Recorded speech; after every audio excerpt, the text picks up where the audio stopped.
couple of years. Mhm. Yeah. The amount of bottles I don't even have opened. Yeah. Hmm? It's basically water, right? Well, it depends. All right. So, so that everybody gets to experience our pain, we just did an hour's worth of recording without recording. So, forgive us if we're not as animated in our reactions to statements that we've already heard.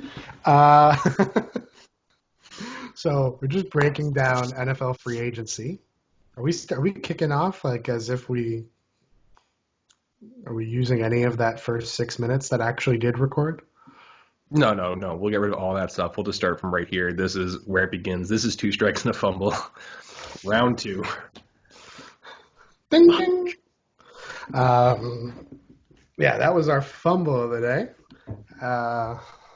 Jesus.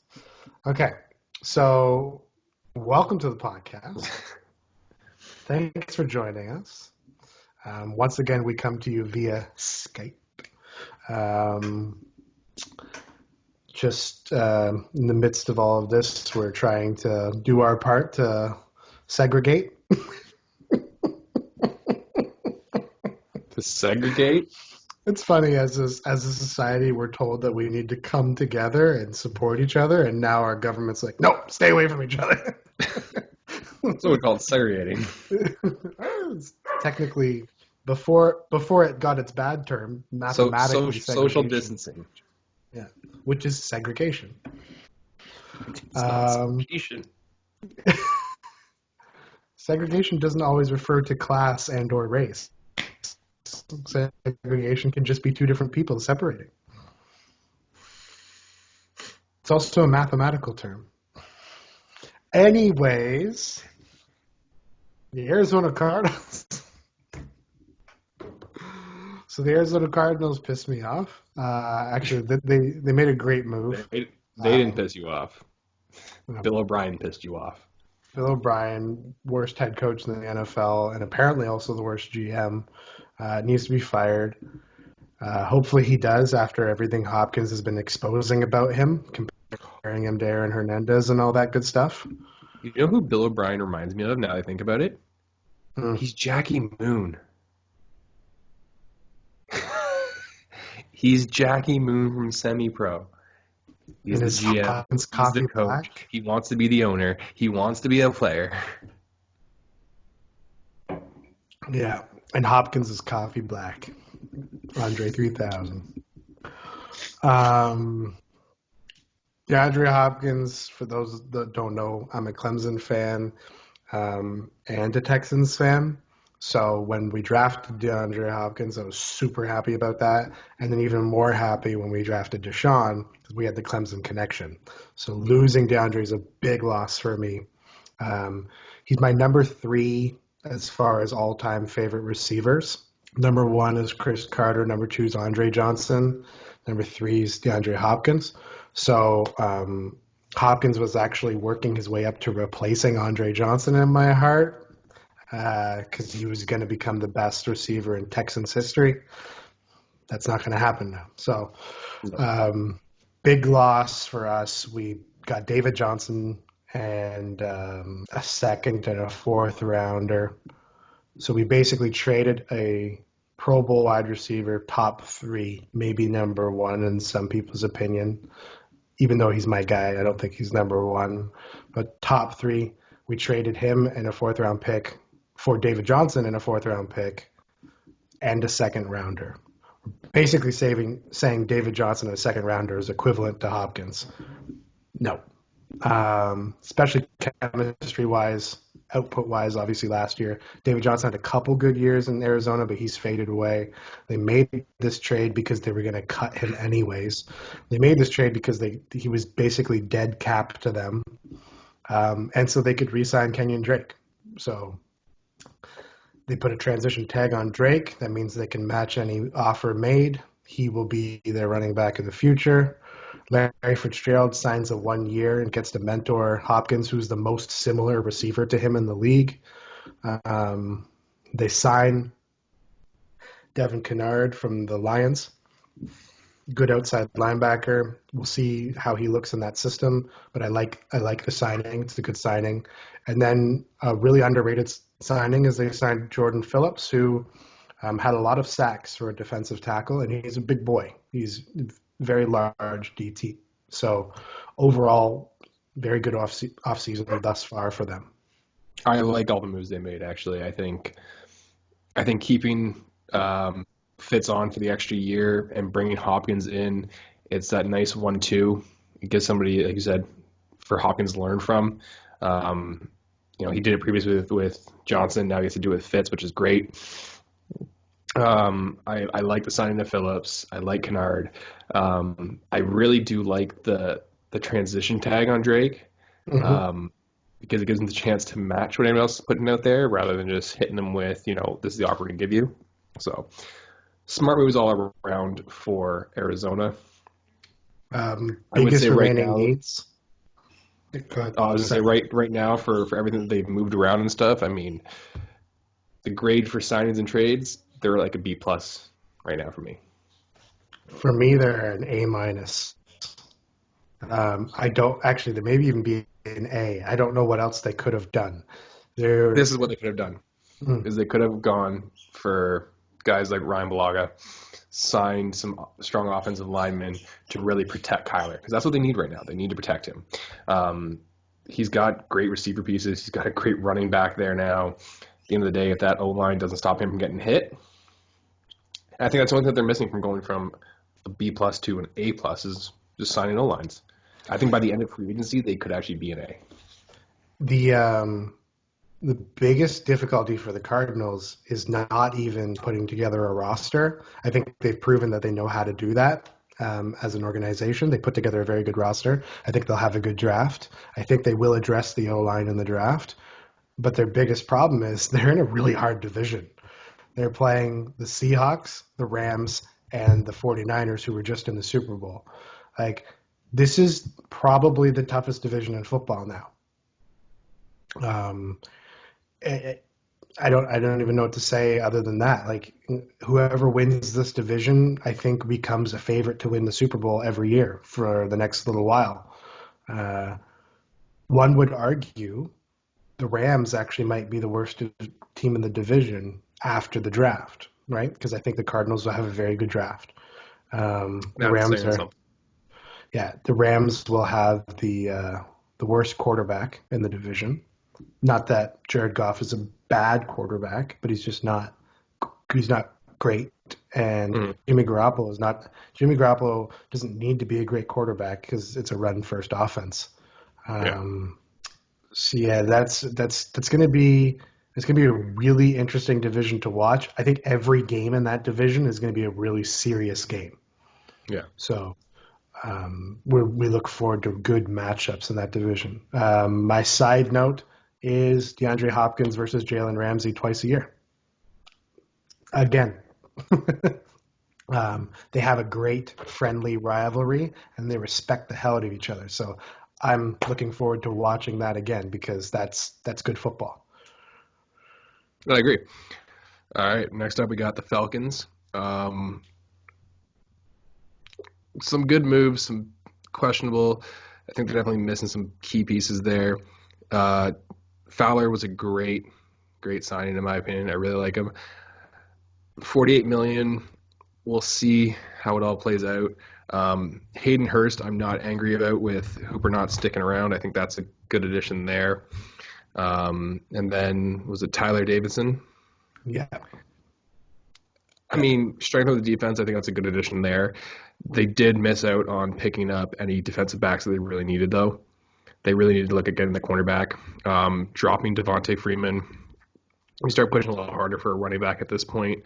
Fowler's going to be a great, outside edge player, but you still need that middle linebacker to slot to kind of fill in a bit there. To me, this is a team that's in full-on rebuild.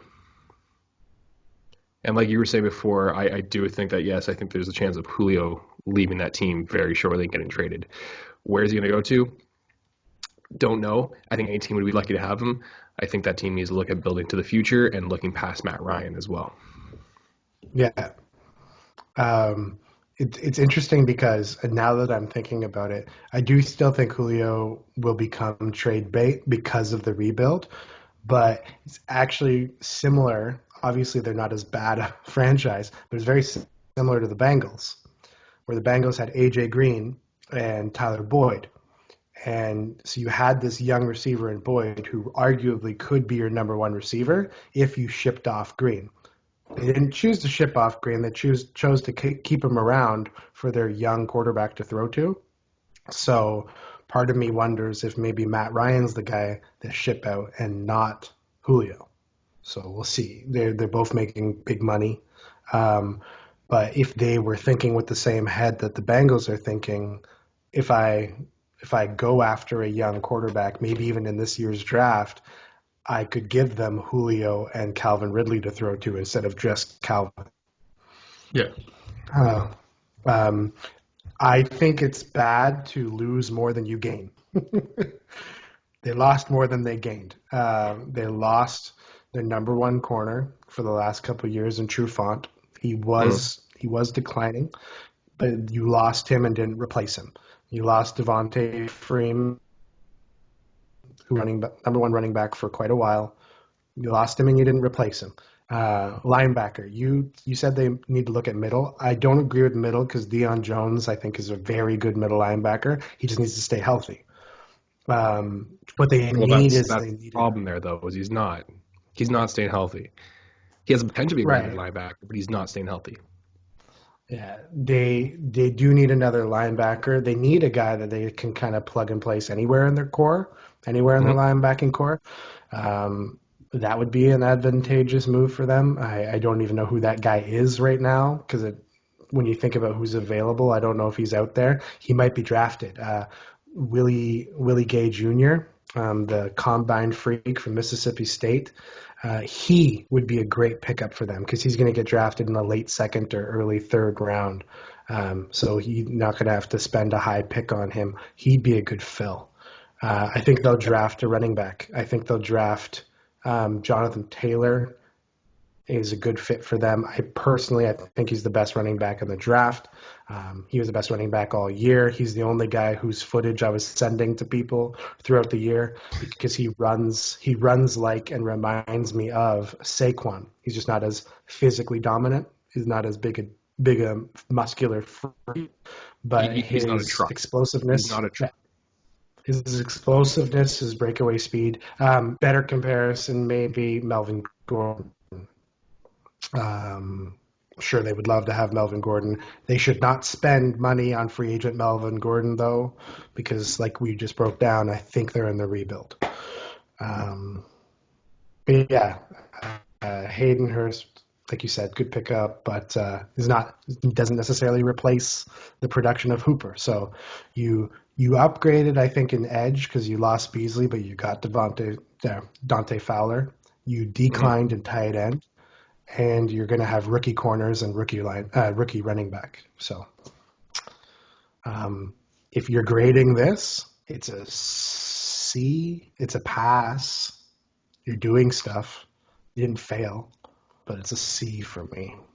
It's like a D plus, C minus. Like you're not really focusing on the key things that you need. You're putting a couple little pieces here, but you lose your starting running back. You don't make an effort to sign anybody else. Um, your O line's been a problem. You need a quarterback of the future. You don't have one right now. Your defensive back position is kind of crumbling around you, and you're not really making any moves to really build that up. Mm-hmm. Not to mention the fact being that you lost Hooper, picked up Hayden Hurst. Like I said, decent, um, but you traded away draft picks for him, and that's your biggest thing right now. Is you have to build towards your future. Right. So I don't give them anything above a C. I'll say C minus at the highest. Okay. One thing I also wanted to point out before we move on from the Falcons is if they are rebuilding, um, there's two former Georgia quarterbacks in this year's draft, and there's two guys from Georgia in next year's draft. I don't know. So wouldn't surprise me if they looked at a Jake Fromm, a Jacob Eason this year, I even like a Jalen Hurts on them just because he reminds me of Mike Vick. Um, and then I got next year Trevor Lawrence and Justin Fields. So wouldn't I surprise can me see if it. they are already thinking. I can see next year Trevor Lawrence. I do think that this year Fromm is going Patriots.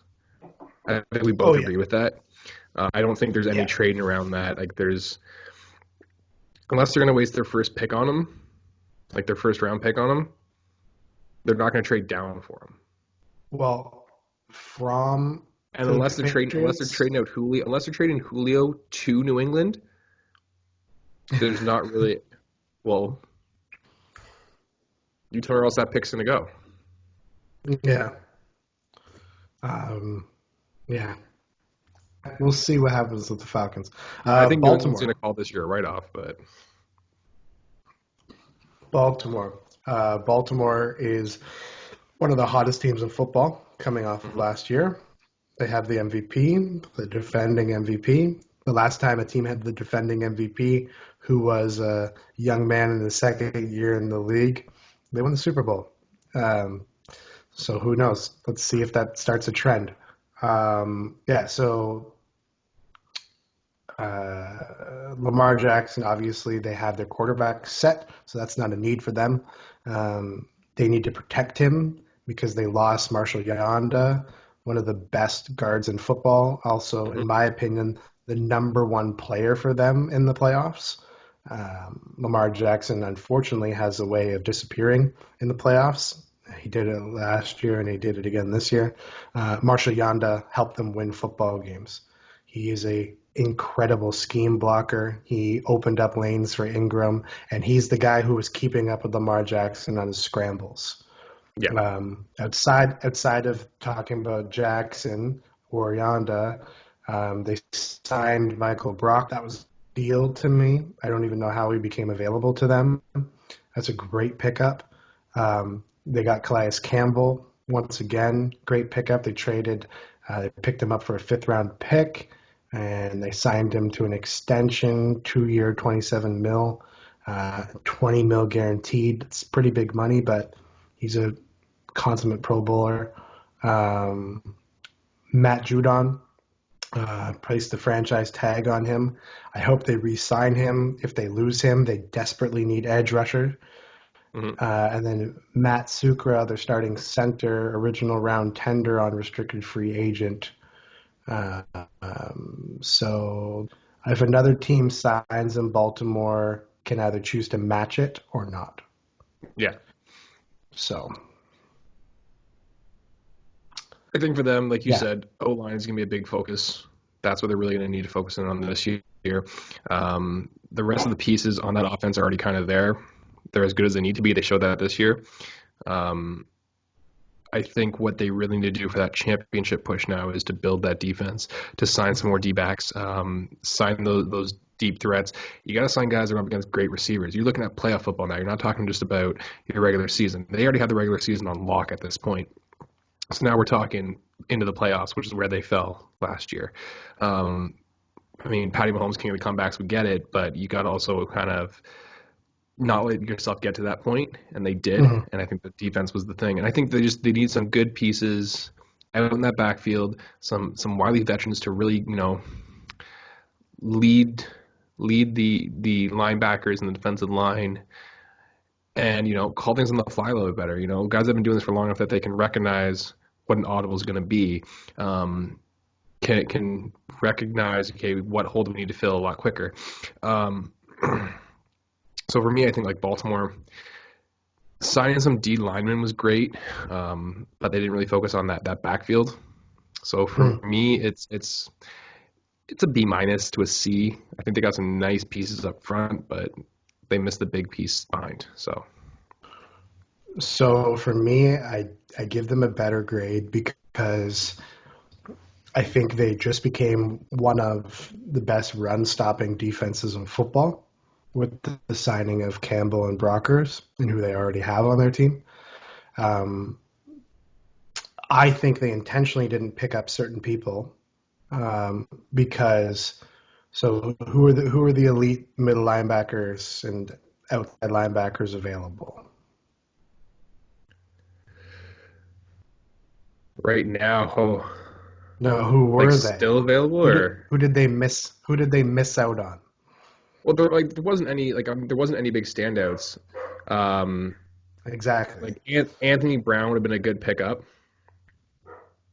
Um, trying to think of who else has been signed. So Uh, they last year they had Desmond Trufant would have been a good pickup there. he still can be picked up. He's a free agent. But No, I think he signed. Desmond Trufant, check that for me. I don't think he signed anywhere. He was just released today, so I don't think he got signed anywhere yet. Middle linebacker. We need Uh, to 2 years, 21 million deal with the Detroit Lions. That's a great signing. Yeah. 2 years, 21 mil. Actually, that's a lot of money for him. Um, Interesting. Let's see what that becomes because they have Slay and they have somebody else, Justin Coleman. Justin Coleman they just paid a lot of money to last year as well. So interesting. But for linebacking positions, the star middle linebacker, the, the top end middle linebacker from the Browns, Corey Littleton was available. Um, Technically, Danny Trevathan was available, but he re-signed with his team. I personally wouldn't go with any of them over the guys that are in the draft. I would be going after Kenneth Murray in the draft. Kenneth Murray to me is exactly what they've been missing since they've been missing C.J. Mosley. They need a middle linebacker who can run a defense, but also cover a lot of ground. He does that well. Ultimately, my favorite play from Kenneth Murray in the college football season this past year was actually when he lined up on the outside. So I think he can be placed anywhere in the linebacking core, and I think he's a great addition to them. I actually think he will be their first round pick. So Kenneth Murray or Queen from LSU, but I think Murray's a better player. Okay. And so ultimately, because I think they have their draft planned out, and I wouldn't say that the available guys fill their needs, and like they weren't that good, and they would have cost too much. I think I give them a B. Okay. Solid rating, I guess. All right. So, going over Baltimore now. One's on to Buffalo. I think Buffalo was one of the most um, better, or I guess, profitable teams this free agency. Yeah. Lots of great pickups there. Mario Addison, Vernon Butler, Stephon Diggs, Quentin Jefferson, Josh Norman, and re-signing Quentin Spain. There's some great pieces onto that team now. This is a team that I think they really have grasped the fact that it's essentially their division to lose. So now it's going to be their championship to win. And I think this is a Mm-hmm. team that's trying to transform themselves into a championship contending team. Obviously, still some pieces that are missing. We got to build up that O line to protect Josh Allen a little bit better. The run game could still use some work. Um, I think their defense is definitely trending in the right direction. I think adding Josh Norman is a great piece to that. Even if it's for 1 year, coming in and just kind of being that leader on the field is going to be something that's great. You said it before. You don't see him playing the entire season. That's fine. At least allow him to be able to kind of mentor a few of these new guys and really build that team up. So the Bills have three of the best DBs in football. They have Tre'Davious White, who is their number one corner. He is their shutdown guy. He is a really good corner. So he's your number one guy. They have two good safeties. They have Poyer and they have Hyde. So they're set at safety. What's really missing for them is a number two corner. Mm-hmm. Josh Norman to me is not a number two corner anymore. Josh Norman to me is a slot corner. He can line up in the nickel, in the slot.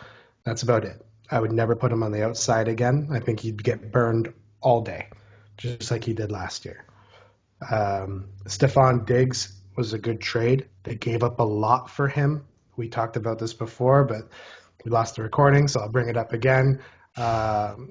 Anderson from the Jets, very similar player. I think he's a little bit bigger. I think he's faster. I think he fills the same void that Diggs fills. Diggs is a little bit flashier. He's a better name. He's played in a more elite offense, so we talk about him more. But in fairness, when we look at what they both can put together on the field, I think they're very similar players, and I think you gave up a lot for Diggs. I think you would have liked to have that first round pick this year in a very rich DB draft to get another guy to play alongside Tre'Davious White. So that, I think they've missed out on that.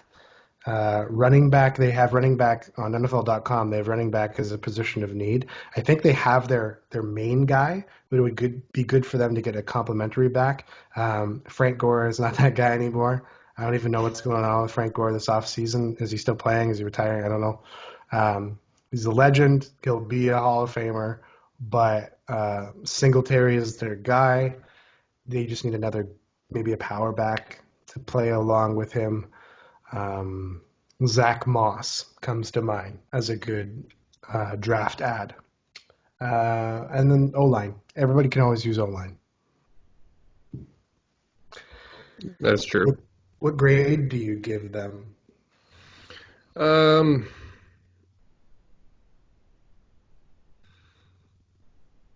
going to give them an A- because they're a team that's trying to, like I said, build for that championship. It's clear. But they're picking up the right pieces. They're not spending too much. They're looking to extend, for the long haul. So I think they made some good moves there. So I really like the Mario Addison addition. They lost Shaq Lawson. You now have 3 old edge rushers. Mario Addison, Jerry Hughes, and Trent Murphy are all declining as far as where they're at in their careers. Addison's the younger guy, so he'll probably lead the team in sacks. But I think they need to do a little bit more for pass rush. And I'm not convinced that Josh Norman was a good signing. And I think they gave up too much for Diggs. So I'm giving them a C. Don't forget, they also re-signed Jordan Poyer for a 2-year extension as well. Yeah, so he's one of the guys I talked about. But I'm surprised it's not on the list here. Jordan Poyer's a really good safety. Underrated player. I think their biggest addition was by subtraction, and that's by losing Tom Brady in their division. But they don't get a grade for that. They don't get points for that. They had nothing to do with it. Did you see what the mayor of Buffalo said about going out to celebrate? Yeah. Oh, Bills man. Mafia. All right. Bills so, Mafia real strong. huh? Bills Mafia. Oh, buddy. All right. So next up, we've got Carolina. Carolina, to me, this is kind of where everything got really interesting because you literally got to watch. I don't want to call it a lie necessarily, but this weird story unfold of how Cam Newton was going to continue to be the guy in Carolina. And then all of a sudden, they signed the rights to Kyle Allen. And then they signed Teddy Bridgewater for 3 years. Which essentially, we knew right when that happened, that meant Cam was on his way out. Then they gave him permission to go seek a trade. So when Matt Rule came in, he said, Cam's my guy. This is my team. I'm not here to remold this team, but I'm here to make this team better and help grow it. And he was really on board with Cam Newton, it seemed. And then it all came crashing down within a matter of 2 days. Which tells me that there's something more to Cam Newton that we're not seeing necessarily through field play. You have some people that talk about how his performance in the locker room, the way he is, with his teammates isn't the best. I think Cam Newton's career might – I think it's going to take a year off at this point. I don't think he's going to play at all next year. I know you were saying he's probably going to get traded. If I do see him getting traded, I do see him getting traded to a team as a backup. But it was kind of funny to see that story unfold the way it did. Yeah, for me, it doesn't say as much about Cam Newton as you think it does, in my opinion. I think it just says more about how football has evolved and how it's very analytics driven and how it's very comfort level, like what works and what makes sense to me. I don't think many people genuinely would agree that Teddy Bridgewater is a better quarterback than Cam Newton. I don't think a lot of people would say that. Teddy Bridgewater has never been considered an MVP. Teddy Bridgewater was not the first round pick. We don't know, we don't really know what Teddy Bridgewater's ceiling is, but we know that Cam Newton's ceiling was to be one of the best quarterbacks of his time. That was his ceiling, right? We had glimpses of that. He was in the Super Bowl, right? He was the league MVP. Um, we've seen greatness. What it comes down to, though, is comfort. Matt Rule is a rookie head coach dealing with a dramatic player, a guy who's difficult to deal with. He brings in his choice of offensive coordinator, Joe Brady. Joe Brady is from the Saints coaching tree. He is Sean Payton's apprentice, if you will. Who knows how to run the Saints offense? Teddy Bridgewater knows how to run the Saints offense. Who's available right now? Teddy Bridgewater is available right now. Who just played in this division last year? Teddy Bridgewater played in this division last year. Like it's a lot of good fits.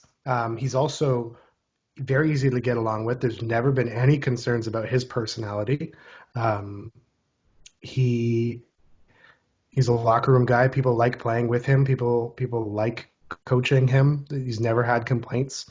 He was actually the quarterback in Louisville before Lamar Jackson. So he's gone through a good coaching tree in college as well. I think they just were like, you know what? We know what we get with Teddy. We don't know what we're getting with Cam, so let's go with Teddy.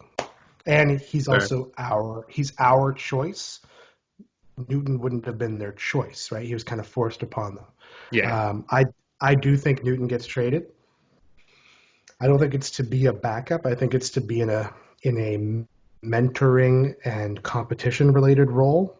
I see him going to a team that already has a starting quarterback, and I see him taking that job.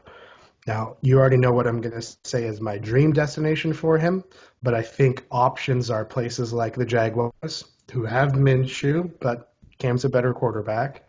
The Broncos, who have Locke, but Cam's a better quarterback.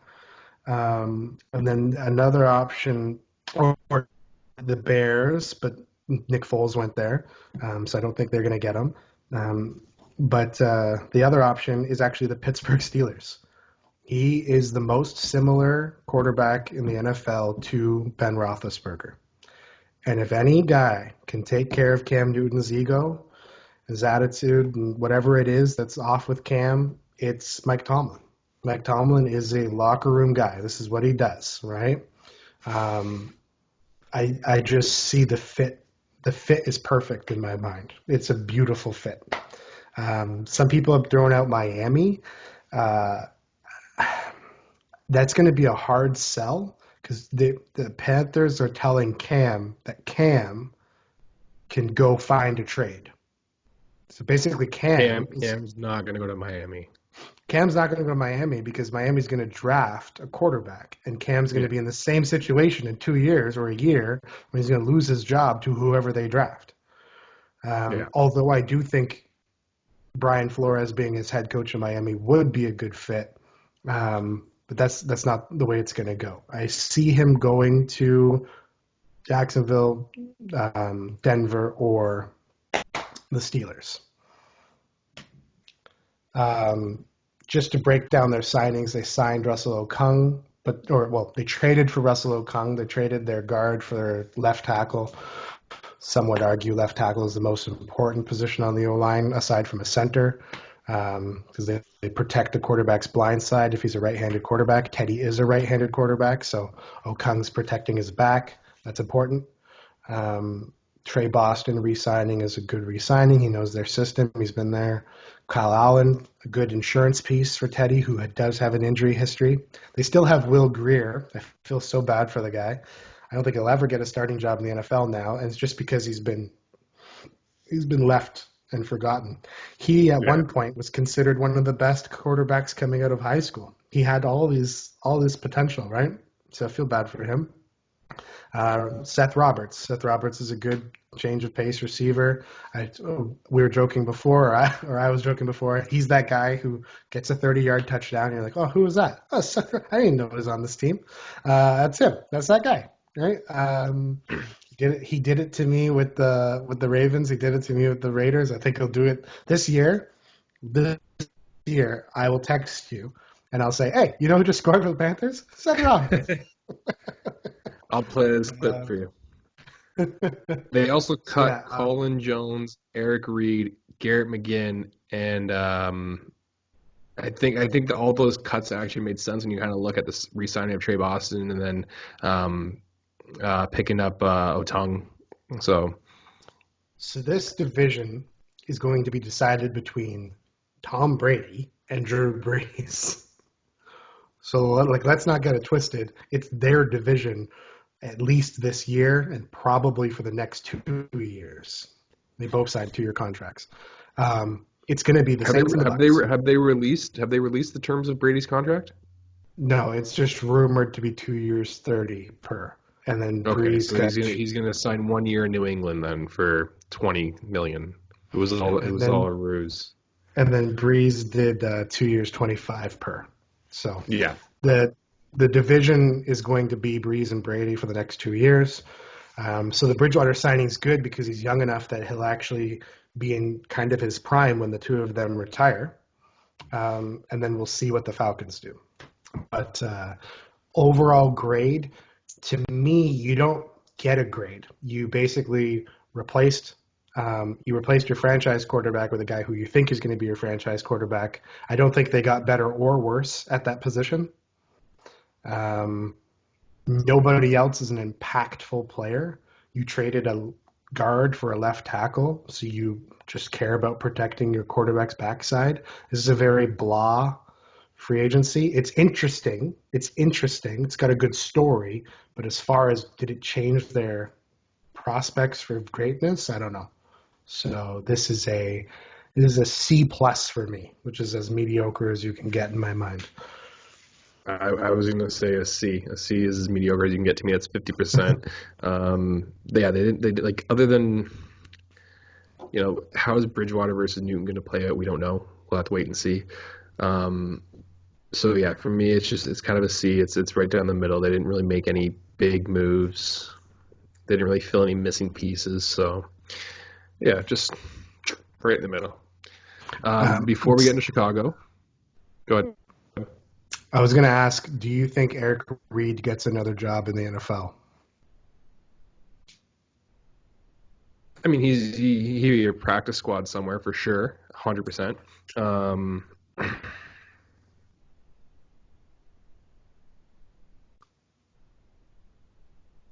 don't know, man. I don't know. It's hard. His brother's going to be a Pro Bowler this year for the Houston Texans. And he's going to go to the Raiders. Yeah, I can see that. Maybe Miami. Yeah, because they did cut Jones, so I can see that. But you were going to say something, though, before we go to the Bears. Before we jump into Chicago, let's just take a quick minute. We'll collect ourselves, stop the recording, we'll jump right back in, all right?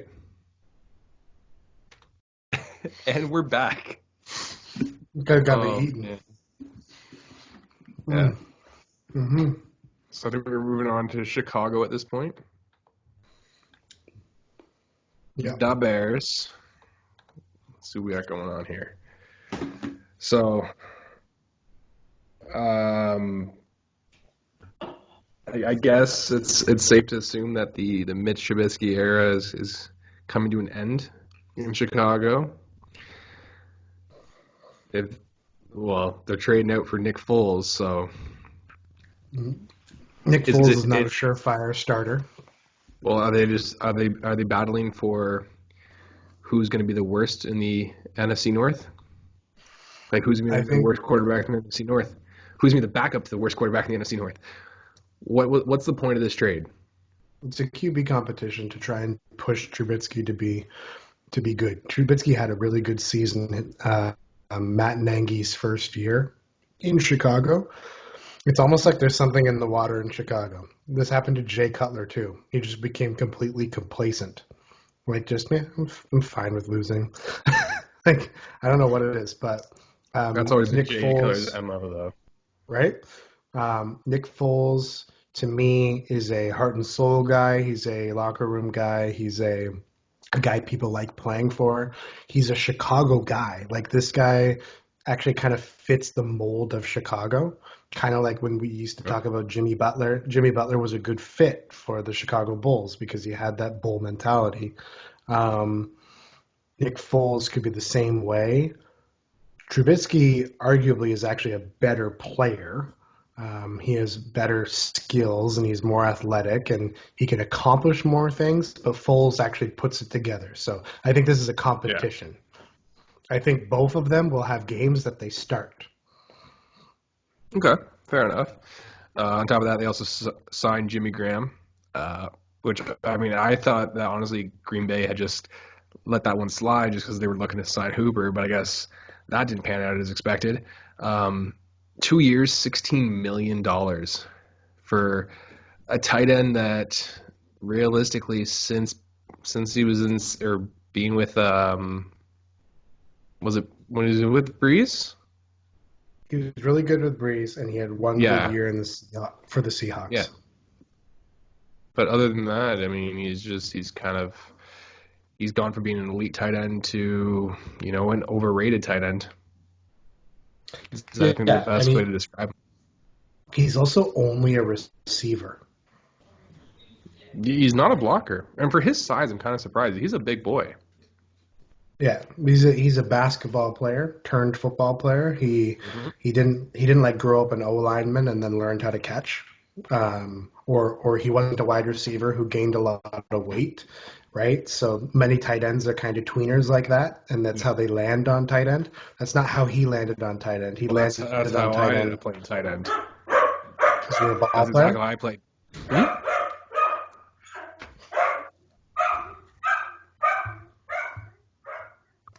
She walks in the house, that's what happens. He just goes off. I got the door. Oh my goodness. So can't get to me. Give me a second here. We're going to show, buddy. Come here. Come here, bud. Come here. Come here. Where are you going? Come here. Oh, he's a good boy.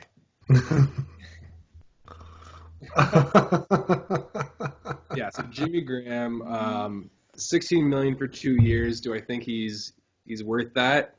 Sure, $8 million per year, not too bad. Robert Quinn, 5 years, $70 million. That to me is, I'm gonna call it overpaying. $50 million guaranteed, fine. $70 million, 5 years. I don't think he's a 70 or $12 million a year player. So, well, first of all, how often do guys play out their contracts these days? Very true. Like, especially when they sign long-term contracts, 5 years is pretty long. I think if they signed him to 3 years and $12 million per year, we wouldn't be batting an eye. Which ultimately is how long I think he plays for the Bears. I think he'll play 3 years there. So $30 million guarantee is pretty good. Good for him. Like, ultimately, that's the only money he's actually gonna make. You know what I mean? Like we don't even know if he'll get that 70 mil. He could get injured and get cut or get traded, whatever. Like, he doesn't necessarily get the money. So he gets the 30 million no matter what. That 30 million is locked. Exactly. So they lost Floyd. They lost Leonard Floyd. So to me, that was a pretty big loss, even though he wasn't putting together the numbers, he's a good rangy, all over the place linebacker. So what Robert Quinn says to me is that the Bears just panic bought. They lost Leonard Floyd and they panic bought. And they what put it all of this says, money into Robert Quinn. what it says to me is that they don't know who the best team in their division is. Mr. Packers fan, you have the best quarterback in the division, but that division doesn't have a surefire number one, in my opinion. You got teams who can win football games. It's not like they're a slouch division, but I don't know. I don't know if there's like, we don't have a chance this year. Like I don't think any team in that division doesn't. I don't think any team in that division would count themselves out already. I think Whereas Chicago would another, be delusional if they didn't. well, Chicago has arguably the best defense in the division. Chicago also has, I think, the best coach in the division. Matt Nagy is an incredible head coach. He's a great offensive mind. He just doesn't have the pieces that put together his vision, right? Okay. Matt Nagy has the second best receiver in the division. Allen Robinson is second only to your boy Devontae Adams. So there's a lot of good things with Chicago. If you were to say who the best player in the division is, it's really a toss-up. You got your boy, Aaron Rodgers, and Khalil Mack, right? So you have one of the best defenders in the league and one of the best quarterbacks in the league, right? So it's really about the guy who takes down the quarterback or the quarterback himself, right? Well, I think last year and even the year before, it proved that it was Aaron Rodgers.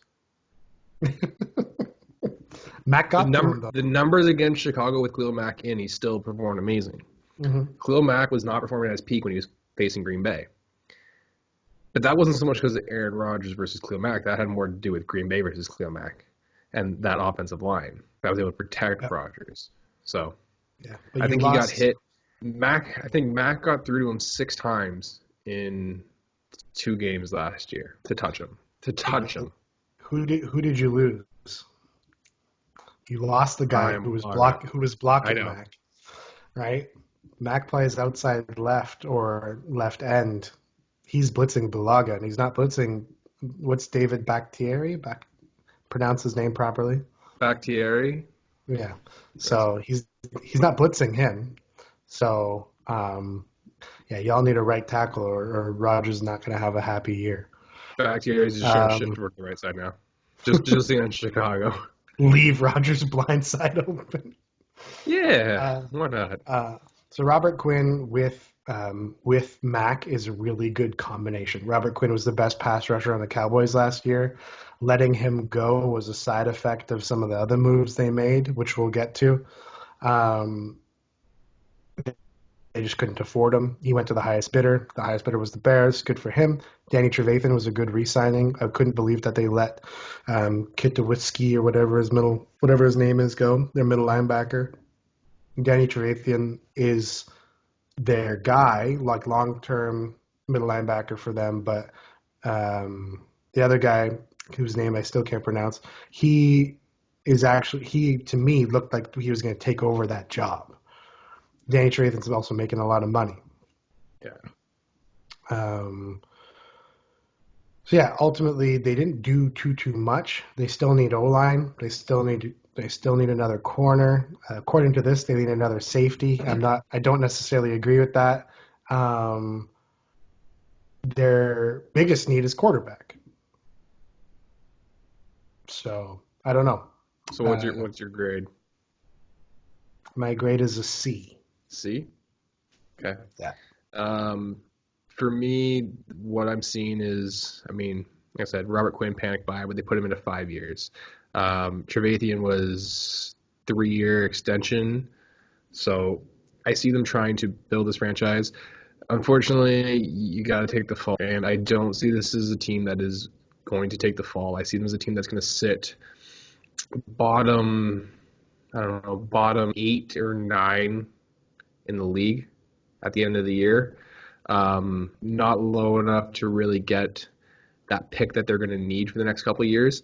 So for me, the Bears, I think it's a C minus. It's a C Mm, minus. I think they're investing into a franchise that they're not building currently. mm. Um, Next team's a pretty easy one to break down. It's the Cincinnati Bengals. They have had a pretty not Bengal offseason. The Bengals have been kind of the face of poorly run franchise for the past couple of years. They did some good things. They placed the tag on Green. Ultimately, I don't know if he resigns. I think they'll still trade him. I think Um, placing that tag on him was actually the smartest thing to do, and I don't think they're going to trade them right away. I think you're looking at that possible last week before the trade deadline to see if they'll do that, simply because I do think that Burrows Green connection, that's what they want. I think that's what Burrows wants. I think that's what Green wants is, that unknown threat quarterback so far. For me, I mm, think AJ Green staying in Cincinnati is actually the best option for him because I do think yeah, that that offense is very much centered around him, which is great. But bringing in Burrows, I think that's going to give AJ Green something he hasn't had in a very long, long, long time, which is a talented quarterback. Andy Dalton, unfortunately, is not what I would consider a talented quarterback. It's not like you're playing in the hardest division in football. Realistically, Baltimore, who's all offense, and Pittsburgh, whose defense hasn't been a Steelers defense in 5 years at this point. So for me, I think AJ staying there was definitely a good call. And I think Cincinnati did everything they could to keep that. So I think the franchise the last thing to do, but I think they made the right call by doing it. sorry, I had to wait because it was My like I mouth, just watched you in fast forward. my, my mouth was moving, but I wasn't talking. Yes. Was I like Yeah. Japanese dubs? Like, your father Yeah. will, yeah. Yeah. I was waiting for you to catch up. Okay. So AJ Green, yeah, I agree with you that they should keep him around. They should see what it looks like with him and Burrows, Burrows, and Boyd and Ross. Mm-hmm. They actually have a very good wide receiver trio there. They have their downfield threat in Ross, who still has the fastest speed in 40 history. And then they have two really good receivers in Boyd and Green who can beat most corners in coverage and have great hands and can do great things. So we'll see what that does. They have the money. They definitely have space. They It's not like they have a ton of guys that they're paying. Mm-hmm. Someone they are paying is DJ Reader. I love that signing for them. I hate that signing for us. We lost our best run defender, our second best run defender if you include Clowney. But we've basically lost our two best run defenders in the same off season or in the same year. Yeah. Reader clogged the holes very well for us. He was a great complement to Watt, and he will be a great complement to Atkins. It's a good signing by them. He also will take over for Atkins eventually. He'll be their number one D line guy. So good move. Little bit of money to sign this guy too. Trey Waynes is a good corner. I wouldn't necessarily call him a number one corner. If he was signed as their number two corner, I'd say great. I think they're expecting number one work out of him. So I don't know about that. I think they lost Denard, so he's supposed to replace him. Their needs are quarterback, O line, linebacker. I agree. They need O lineman to protect Burrows. Quarterback shouldn't even really be there because we all know what they're going to do. So when they draft Burrows, they need a good O lineman to protect him. So that should be their number one priority after they get him. Linebacker, sure, they need a linebacker. There's a couple of them out there still that they could approach. Weird thing to say, but just thinking of it now, wouldn't be surprised if Clowney went there. So Yeah, I mean they definitely have the cap space for it. One thing I actually think is funny though is DJ and Trey are both actually getting paid the exact same annually. When you look at it, they're both making what is it? well, DJ's 20. So what? Just over 11. Because DJ's at what 42 for 3 years. So apparently I'm not mathing too well today. DJ's at 53 for 4. Trey is at 42 for 3. Yeah. So. 42. Oh, okay. Never mind. I did my math wrong there. Sorry. I did do my math wrong. Never mind. Why do I think they're making 11 mil a year each? And I like that. Like that doesn't make any sense. They have 11 mil difference. Yes. And a 1 year difference. And a 1 year difference. So. Trey's actually making more annually. Never mind. Next up. What's your grade? Oh, my grade.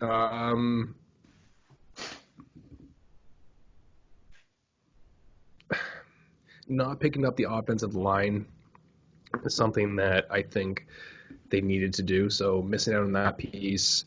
Not signing a linebacker. On top of that, they actually ended up dropping Cordy Glenn and John Miller. So for me, it's got to be like I'm going to give them a C because I do think, like I said, that franchise tag was a good thing. I think DJ Reader is a great addition there. And then Trey. So I'm just going to give it a C. They needed O-line. They need a linebacker. We already know what they're doing for quarterback. For me, surprisingly, it's actually a B minus. And the reason for that is, first of all, I don't think there was that many good O-linemen out there, not that many great O-linemen available. And the ones that they probably would have approached got signed to a lot of money. Mm-hmm. I don't think they're in a position where they want to start forking out tons of money. I think they want to draft guys to protect Burrows to grow with him in the offense. O-line is not an absolute devastation. It's not like the worst O-line in football, but they do need to improve it. The guys that they cut weren't necessarily starters. So I'm okay with their cutting. They actually were freeing up some cap space. Don't be surprised if this is the team that trades for Trey. They get that captain of their offensive line, the leader, left tackle protecting Burrow's blind side, and then they plug and place a bunch of young linemen around him, and he basically shows them the ropes. So it wouldn't surprise me if that was in the cards for them. I like the Reader edition, but he's young. I like the Wayne's edition. He's young, and I like the Green edition because even if you don't, or you can't extend him, maybe you can still trade him. And if you can trade AJ Green, I think you'll get better for him than the Texans got for Hopkins. So, not that they shouldn't have gotten more, but just Bill O'Brien sucks. Cleveland Browns. Yeah, they need O-line. Yep. They signed Jack Conklin. My opinion, they gave him a little bit more than he deserves. Jack Conklin is a decent O-lineman. He's not high level. He's good, not great. They broke the bank on Hooper. He's now the highest paid tight end in football. He's not the best tight end in football. They placed a tender on Kareem Hunt. Personally, they should have just let him walk because there's a lot of teams that I think would have offered him a contract. They'll probably get traded. Nick Chubb is the Kareem Hunt will be a kicker somewhere.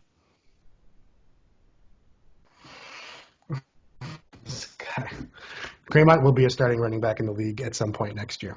I don't know what team, but I think he'll get a starting job in the NFL.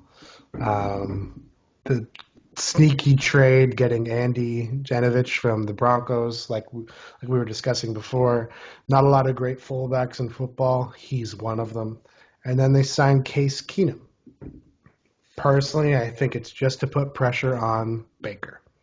and to have a reliable backup just in case. This is another Josh McCown project. Case or Baker? Case Keenum and who did I say before? Nick Foles. No, not Nick Foles.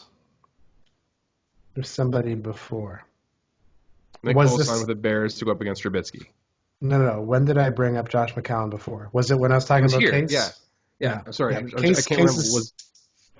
Is McCown? Are you trying to say McCown is Case or McCown is Baker? No, Case is another McCown. Oh, okay, a failure. No, Josh McCown has a great career. He's not an elite quarterback ever, but Josh McCown played for a lot of franchises. He's respected in the league. He could play the game. He was signed by a lot of franchises. He was signed by a lot of franchises. He was a backup quarterback in most cases. Yes. So is Case Keenum for the rest of his career. Case Keenum should have started more. I know it's got to hurt you for me to say this. Like that should be your boy by all means. Well, we signed him as a free agent, so it's not like we spent a high pick on him. So I'm not too worried about that. Came out of Texas. We came out of University of Houston. I don't think he's actually from Texas. He's born and raised. Don't you remember when he debuted for the Texans and the story? It was like the LeBron James story. It was the hometown boy. Ew. Yeah. Ew. He only got that job because Schaub faded away. What really disappoints me is somebody that I'm very disappointed in, and I thought was actually have a great career and just kind of ended up not being as good as I hoped they would, is Morgan Burnett. He got cut by Cleveland. Simply on the pickup of Austin Hooper, I'm going to give them bonus points. That was my big free agent for the year. That was who I wanted to get in Green Bay. The thing with Cleveland's in the Baltimore division. So for me, it's like that's Baltimore's division. There's no way around it. Doesn't matter what you do, it's still going to be Baltimore. So for me, they're going to get a B- because they picked up Hooper. Otherwise, it would have been additions. They made good additions there. They invested in protecting Baker. That's a big thing because Baker spent a lot of last season evading the rush.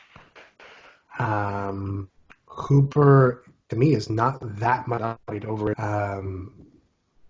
He was a very good tight end, an athletic freak. I think they need to trade him. Him being their number 2 tight end, unless they're going to run 2 tight end and 2 running back sets. I don't know what's happening. They're going to have 2 at every position. But yeah, it's still, when I look at what they did, you'll notice it's all offense. They didn't sign a defensive player. Well, they actually cut the only cut they made was a defensive player. So you still got to play defense in the NFL. There's a whole half of the game they didn't address. So because of that, they get it C+ for me. Okay. Next up, we got the Dallas Cowboys. So one signing that went under the radar completely to me was Sean Lee re-signing for 1 year for $4.5 million. I like it. I like Sean Lee. I think he's a great player still. I think he can offer that defense a lot still when it comes to the leadership. The problem is he needs to play a full season. Sean Lee does not play a full season ever. So I kind of like that signing.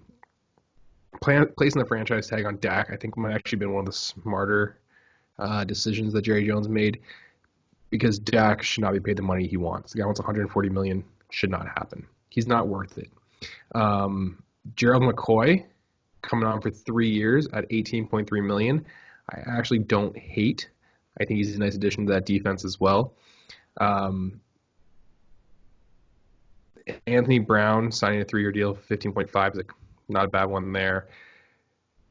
But then there was the signing for the Dallas Cowboys. Amari Cooper, 5 years, $100 million. That includes a $60 million guarantee, $40 million at signing, another $20 million for injury that becomes fully guaranteed on the 5th day of the 2022 league year. Jerry Jones had a moment there where I was like, oh, something like he's doing something that makes sense. And then I realized it was all just to let it come crumbling down when he signs this ridiculous contract.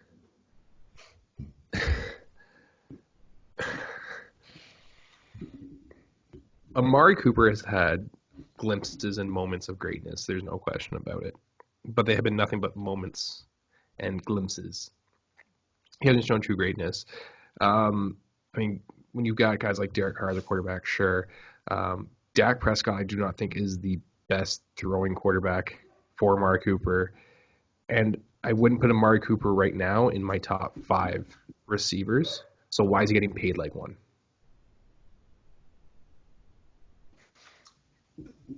So you want me to respond to that? It was kind of rhetorical, but go ahead. So Amari Cooper is being paid like a top 5 wide receiver because the top 5 wide receivers have already been paid. So they signed their contracts when the salary cap was lower. So they're making the equivalent, right?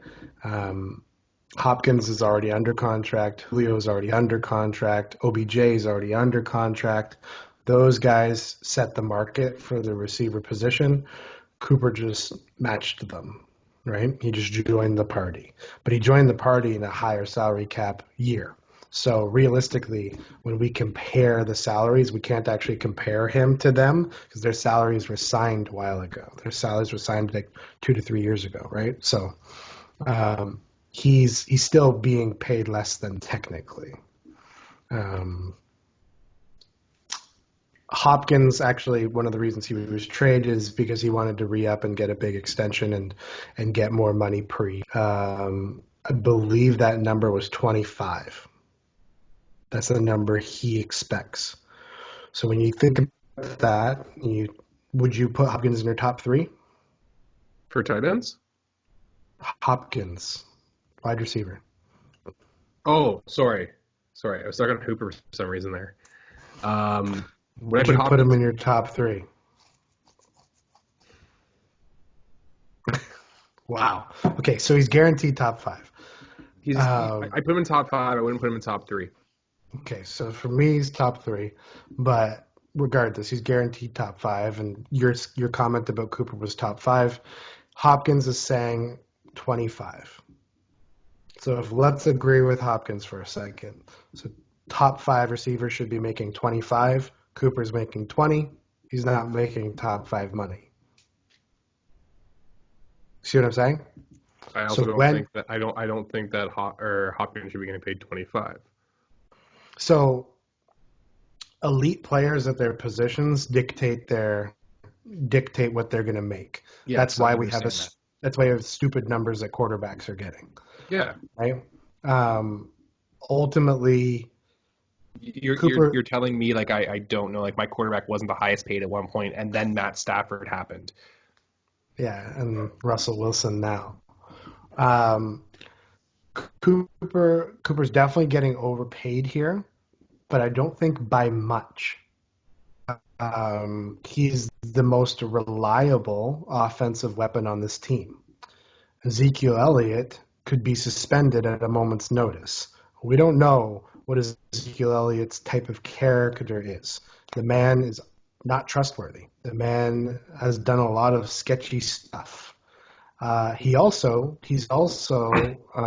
not necessarily Mike McCarthy's style of running back. I think that's so. Let's see. Too. Let's see what Ezekiel Elliott looks like this year. He got a lot of money. Which is really weird because when you think, you touch base on Mike McCarthy now being the head coach of the Dallas Cowboys. Dak Prescott is not a Mike McCarthy style quarterback either.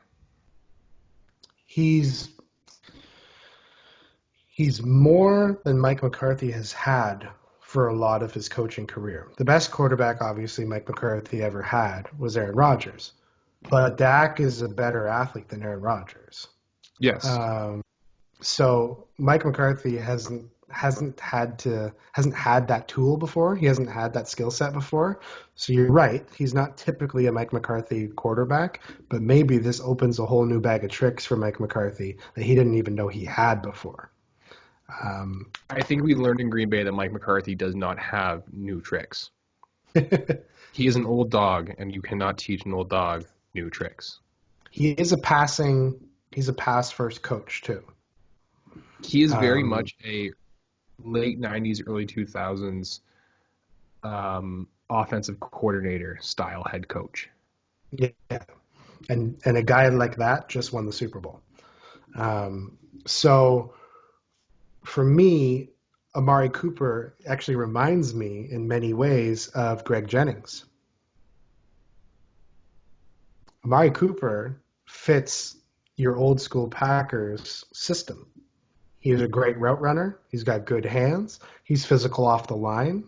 Not necessarily a big body receiver, but he plays like one. So for me, this is actually a good match. It's a good marriage for Mike McCarthy's offense. I think Amari Cooper and Dak Prescott are more valuable to a Mike McCarthy than Zeke. Okay. So also, when you think about who was available out there, I don't think they would have given away what they wanted for Diggs. I don't think Diggs is better than Cooper. Agreed. I don't think they knew that Hopkins was available. Right? So, because they would not have signed Cooper to this contract if they knew Hopkins was available. I'm going to be 100% honest. If anybody knew that Hopkins was available for that, they would have signed him. Right. I would have bought a franchise just to have signed him to that. Well, not signed, trade. Trade. You know, sorry, yes, but trade. If they knew if they knew Hopkins was available for trade, and basically, here, I'll give you Tony Pollard, who actually has more upside right now than David Johnson, a second-round pick and a fourth-round pick for DeAndre Hopkins, and then I don't need to sign Cooper to this crazy contract because Hopkins is already signed. Done. Cowboys would have done that in a heartbeat. So, and you lock Hopkins in for another 3 years too, because he's got that 3 years left. Mm-hmm. When Lamar hears this, he's going to be really upset. I think he's already actually upset about the fact that they signed Cooper to this. He's going to think about what could have been. So when you think about who is available, how stupid your GM is. When you think about who was available, they got the best guy that they could get at the position. That's their mentality. So I think that's why he got the number he got. He is clearly a scheme fit. He clearly has chemistry with Dak. At least here's the thing. At least they didn't let him walk. Fair. If you're a Cowboys fan, would you rather have Amari Cooper or not? Like, would you rather have a number one receiver or not? Because as a Texans fan, I'll tell you, it sucks to not have a number one receiver, and we haven't played yet. Like, we lost our guy. At least you got your guy. So be happy with who you got, right? You spent a little bit too much money, but he's your guy. You pay your guy, right? It's the same reason you paid Zeke. So at the end of the day, like you said, there's some good signings on the board. The Amari Cooper signing might be a little bit inflated money-wise, but to me, this is still a B. Okay. I think I'm going to give him a B minus. Like I said, putting that franchise tag on Dak was smart. I like the re-signing of Darian Thompson. I really like the re-signing of Sean Lee. Blake Irwin was a great addition to tight end there, actually. I think they made a lot of nice, like Anthony Brown at corner was great. They made a lot of nice additions and bringing back some pieces. The reason the B minus is because I think Cooper is just overpaid at this point. Yeah. So their needs are safety, D-line, and corner. I think they will be addressing those positions in the draft. They don't have a lot of salary cap. They're going to sign Dak. You also forget the fact that Jerry Jones still runs this team. They're going to sign Dak. They're going to draft a punter. Okay, Broncos. Broncos should be quick and easy. Broncos lost Chris Harris and replaced him with AJ Boye. Kind of a good move. Chris Harris is a slot corner at this point in his career. AJ Boye can at least play on the outside. Mhm. So in a way, they upgraded because they got an outside guy. Jarrell Casey. They got him for a 7th-round pick. At the end of the day, that's a great move. They got him because they're going to lose either Shelby Harris or Derek Wolfe, potentially both. So they needed to get a D lineman. They signed Glasnow. Glasnow in the Lions system was actually a poor man's Marshall Yanda. I'm not saying he was Marshall Yanda, but I'm saying he has a similar skill set. He's capable of moving. He's capable of pulling the pack. He's a good swing blocker, and he runs with your running back upfield. I think he's a good addition to the team. He's making 44 mil over 4 years, so 11 mil a year for a everyday starting guard. That's not a bad deal. Justin Simmons got the franchise tag. He's going to get an extension with this team. Yes. After Von Miller, this is your best defensive player. So, to me, this is a A-. I was going to say B+. I definitely think there's still some pieces they need to work on. O-line and wide receiver core being two of those pieces. They didn't really address them in the free agency, with the exception of picking up Glasgow. But to me, I think that definitely pick up at least a wide receiver that's still out there would have definitely helped. I mean, you had a Randall Cobb on the board at one point that they didn't go after. So for me, it's a B+. What would you think? What would you think about Emmanuel Sanders returning? That's another option. I completely forgot that Sanders was still on the board, actually. He's still a free agent, so it could still happen.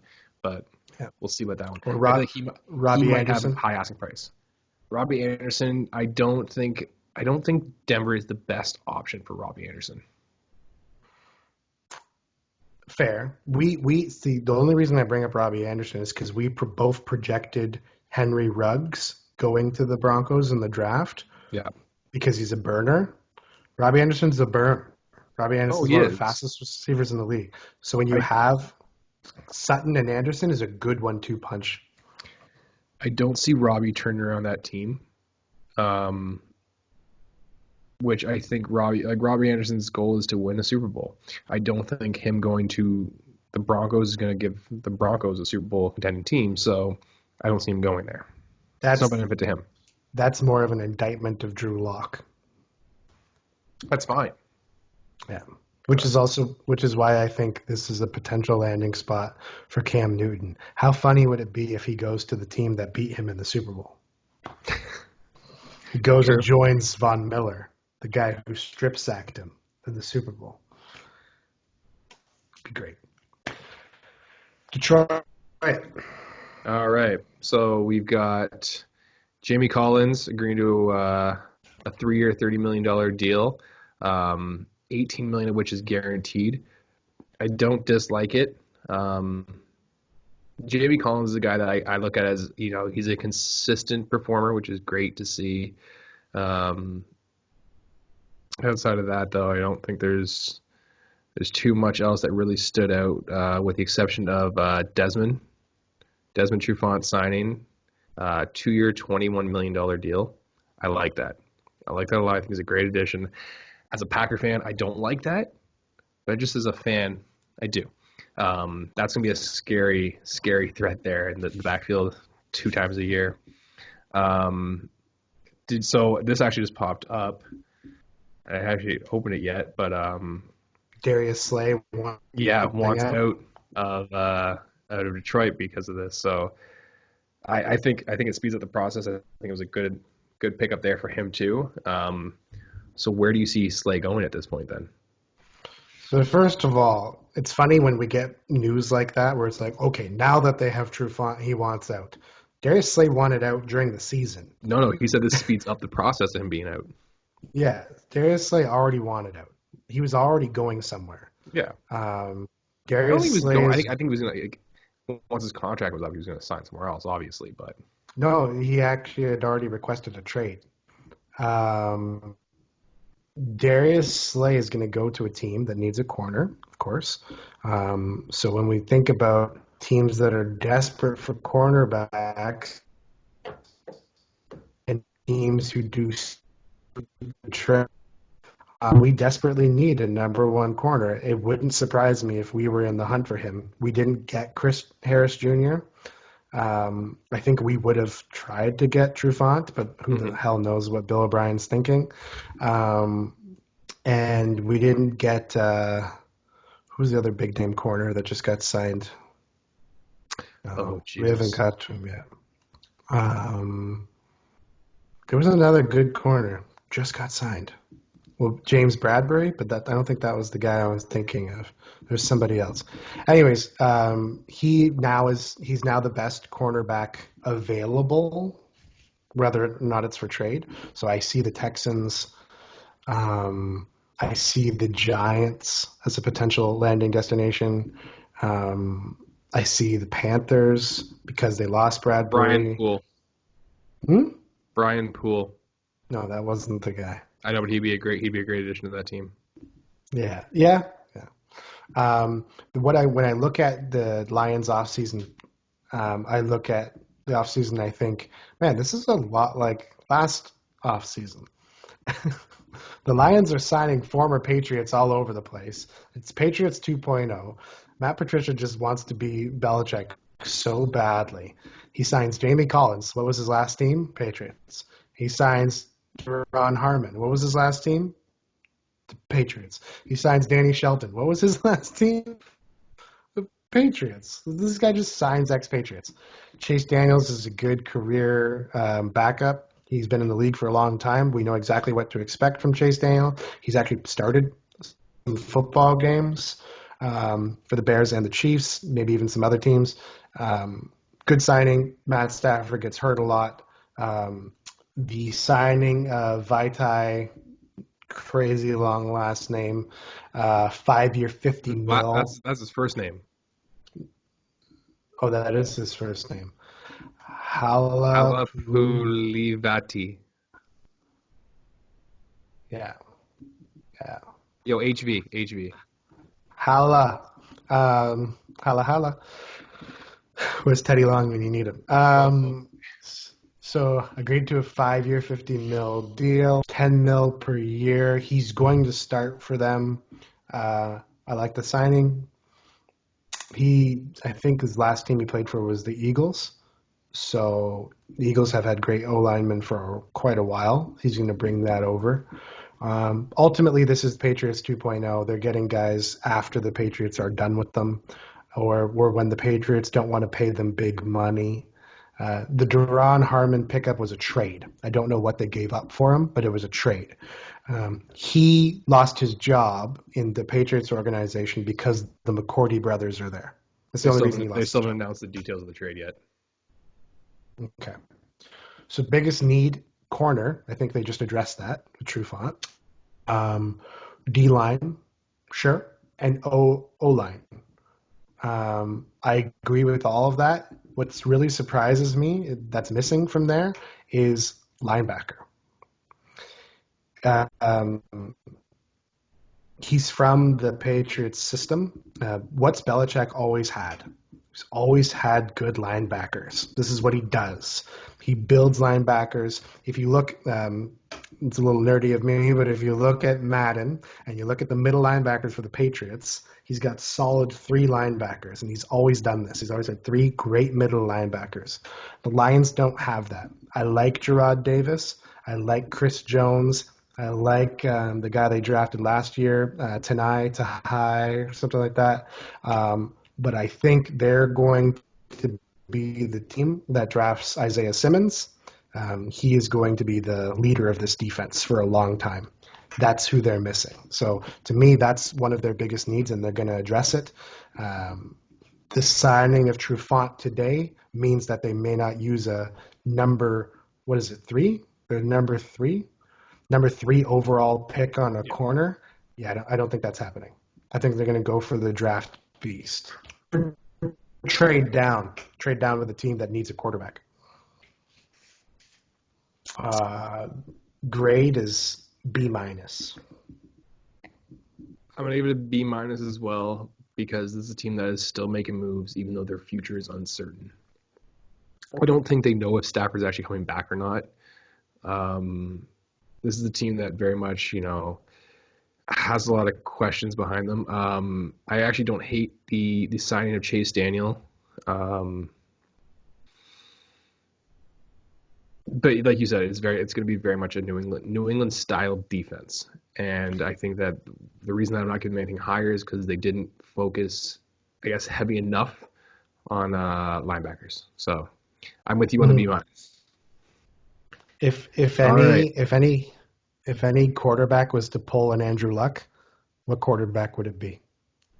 Like retire unexpectedly? By that I mean, yeah.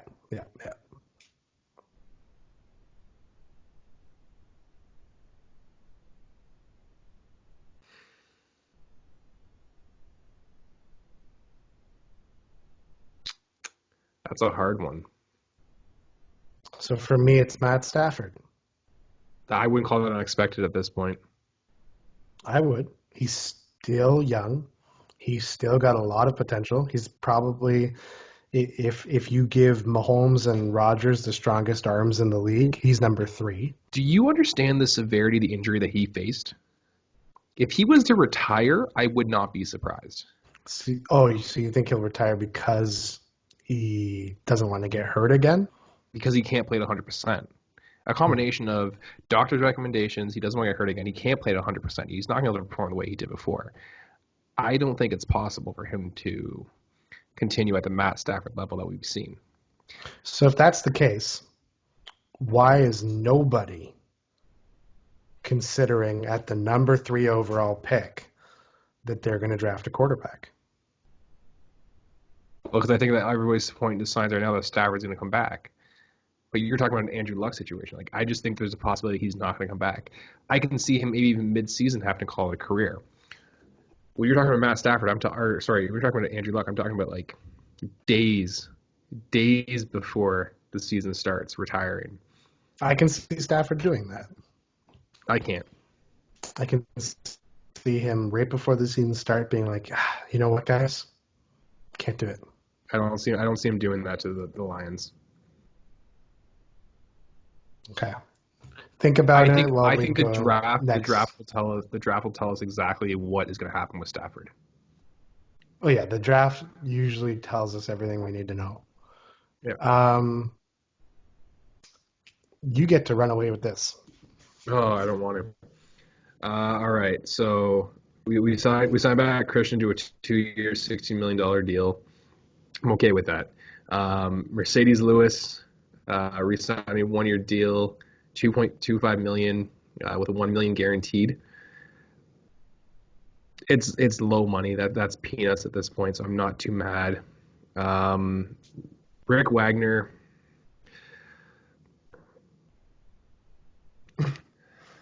He's a depth signing. I get it. He's not going to replace Ryan though. The fact that we didn't put more attention into our defense is really upsetting. At the end of the day, I think our running back is fine. Our receiving core is fine. I would like a better tight end, to be honest, than Lewis. But how did we not show more love to our defensive line? How did we not try to protect against the rush game? So for me, it's honestly I'm giving them a D.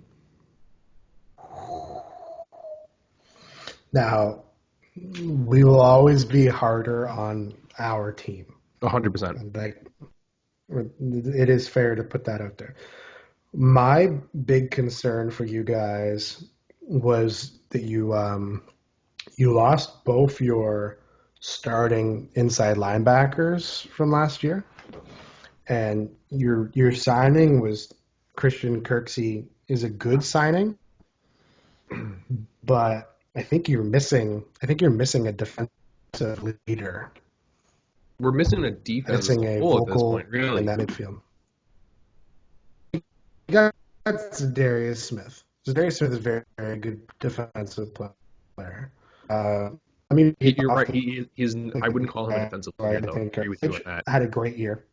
No, not a leader, but Savage, Jair Alexander, Zadarius Smith, Christian Kirksey, Preston Smith, and Kenny Clark. Those to me are your best. Oh, Kevin King. Kevin King. Those to me are your best defensive players. Mm-hmm. Let's see what Rashawn Gary can do in year 2. I'd like to see him get more opportunities. Right now they have Tyler Lancaster starting over him. I do think Gary should get an opportunity at that other end position, even though they like to line him up at outside linebacker. But to me, when you lost Blake Martinez, you should have at least brought back Goodman. Is that his name? Goodman? Yeah. He's a Clemson middle linebacker, so I should know that. But you should have at least brought him back because he understands the defense, and middle linebackers usually make most of the play calls on the defensive sides, the defensive audibles. So bringing in Christian Kirksey, who doesn't know the team, great. He's a good player. First of all, he wasn't the number 1 middle linebacker in Cleveland. That was Joe Schobert, and Cleveland let him leave. So I agree with you. I don't think you guys did enough to address your concerns. I think you will have a good draft. I would like to see you guys be the team that signs Anderson. Losing Bulaga was a big loss, and you need to give Aaron Rodgers another tight end. To me, you need to sign Anderson, and you need to draft a tight end. Cole Kmet would be my number 1 choice for you guys. Okay. But I give you guys a D+. Okay. So I'm gonna let you take this one then. Oh wow, that's weird how that worked out. I guess the alphabet works in our favor. Okay. Should I just come out with the worst trade of free agency thus far? So By all means. So maybe I should play devil's advocate for a second. Maybe I should pretend like Bill O'Brien knows more about football than the rest of us. Maybe I should bring up the fact that the last true great wide receiver to win the Super Bowl was Jerry Rice. But at the end of the day, I don't care. You got rid of one of our absolute best offensive players. You got rid of our number 1 player's best friend. I'm also going to say, not just one of your best offensive players, he is one of your best players. He is top 3 in that team. Or was top 3 in that team. Yes. He would be the 3rd, but yes. Yes. You lost the most reliable weapon on your team, a guy who's not too far removed from not even having a single drop for an entire season. That type of reliability for a quarterback is unmatched.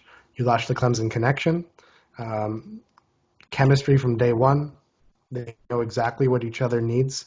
And you brought in, trading him away is bad enough, but you didn't get anything back. David Johnson, couple years ago, you made this trade 2 years ago. This is a good trade for both teams. This is a good trade 2 years ago. You traded a Pro Bowl wide receiver for a Pro Bowl running back. Running backs have less career longevity. They get injured more, and they're more a dime a dozen than elite wide receivers. So I can see them throwing in a second-round pick to get Hopkins. 2 years ago. This isn't 2 years ago. We're coming off a year where David Johnson lost his job. David Johnson has been 2 years of injuries. He's been a high draft pick in fantasy football just to break people's hearts all over the place. And I'm not even convinced he's the number 1 running back on our team. So with all that, you'd think, oh, well, at least we're going to get their first-round pick. No, we don't even get their first-round pick. We get their second-round pick. And you gave up a 4th. We gave up a fourth for a fourth, though. We swapped fourths, so whatever. The fourths don't matter. Technically, their fourth is better than our fourth because they didn't make playoffs and we did. So whatever. We moved up in the fourth round. No. You did. Realistically, it's the second. You picked up the 2021 fourth. Oh, Yeah. yeah. So as of right now, we actually don't know if that fourth is any better. That's true. Probably won't be, because I think the Cardinals are going to have a better record than us this year. So the Texans, as a Toronto sports fan, the Texans remind me of the Raptors or the Leafs for a long time. Reason for that is they're that team that always made the playoffs and then did nothing. Raptors didn't do anything until Kawhi came in and we got rid of Casey. Not true. The Leafs. Hold on. The Raptors, every year they made playoffs, made it one step further, and then rather than losing in the finals, they won in the finals. And that was Kawhi. But every year it was, first round, and then it was second, and then it was the conference finals. And then when they made the finals, they won. So to me, yes, I will agree. They're more like the Leafs. They're, for the past few years, they've been in that playoff spot, but haven't done anything with it. But the Leafs get in that third position. The in third position in their division. The Texans continuously win our division. But we win our division, and to be honest, we don't even deserve it.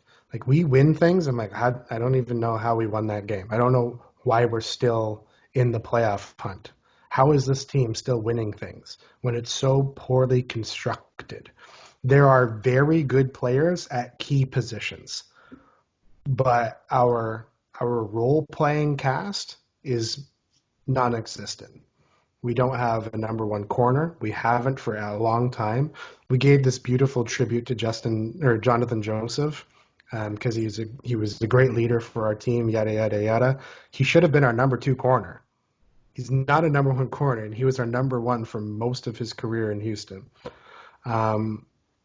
We've had this great wide receiver quarterback tandem. Didn't really do anything with it. We have, who most people would argue is one of the best young quarterbacks in football, who has this bright future.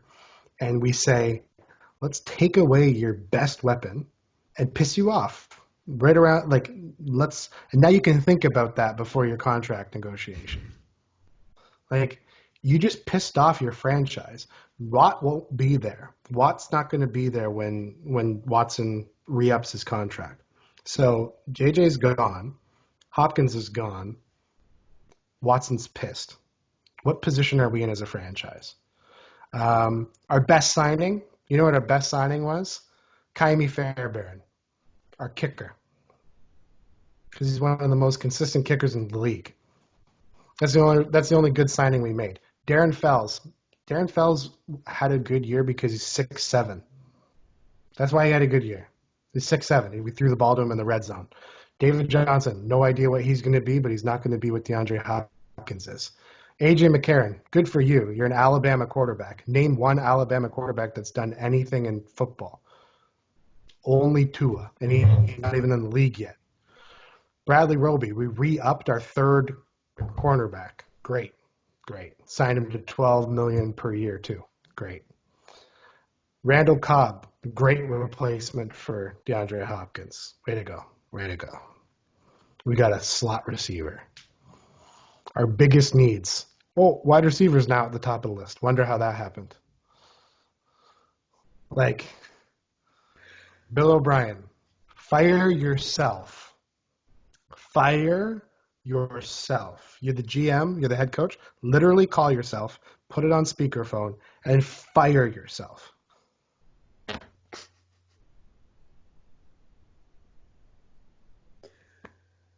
Are you done? Are you done, or so? What's your grade? So part of me wants to say F because it's the only true fail. But he saved us money. DeAndre Hopkins was going to demand a big contract, big re-up. Does he deserve it? Hell yeah, he deserves it. Best offensive player on our team outside of Watson. But we're a run-first team. Bill O'Brien has built this offense to be a run-first offense with an elite quarterback at the helm. Technically, this move should actually make Watson a better quarterback. He's going to be forced to spread the ball. He, as his biggest issue, his career to this point, is he holds on to the ball too long because he's waiting for Hopkins to get open. Always waiting for Hopkins to get open. Half of his sacks are because he's waiting for Hopkins to get open instead of considering the other receivers on the field. This move will actually make Deshaun Watson a better quarterback. So because of that, it's a D. I honestly thought you were going to go F. I was going to go F. I was expecting it. If you asked me to grade it the day it happened, it was an F-. It's not even a thing. I do think that this move will make Deshaun a better quarterback. What I really like about it, though, is actually Deshaun was interviewed afterwards, and he even said, he's like, I knew about it the second I walked off of training. So he said he was behind Bill. You know, he's there for the team, and I can respect that. Do I think it was the most beneficial move for Houston in the short term? No. In the long term, yes. Actually, I think there's a good chance that this could actually benefit them in the long haul. Like you said, Hopkins was not signing for easy money. It was going to be expensive. I think bringing Randall Cobb in for $27 million at 3 years is great. That would be considered a steal to some people. So for me, I'm actually going to give them a C- because I don't think taking on David Johnson was the best call. But I do think that in the long haul, it frees up a lot of cap space, and it opens them a chance up for a good potential draft pick for that second round. So we shall see. The thing with David Johnson is if he ever became what he was, I'm going to feel stupid. I feel real stupid. We'd all feel that same way, though, because we all actually expect him not to be able to achieve what he should have at this point. Mm-hmm.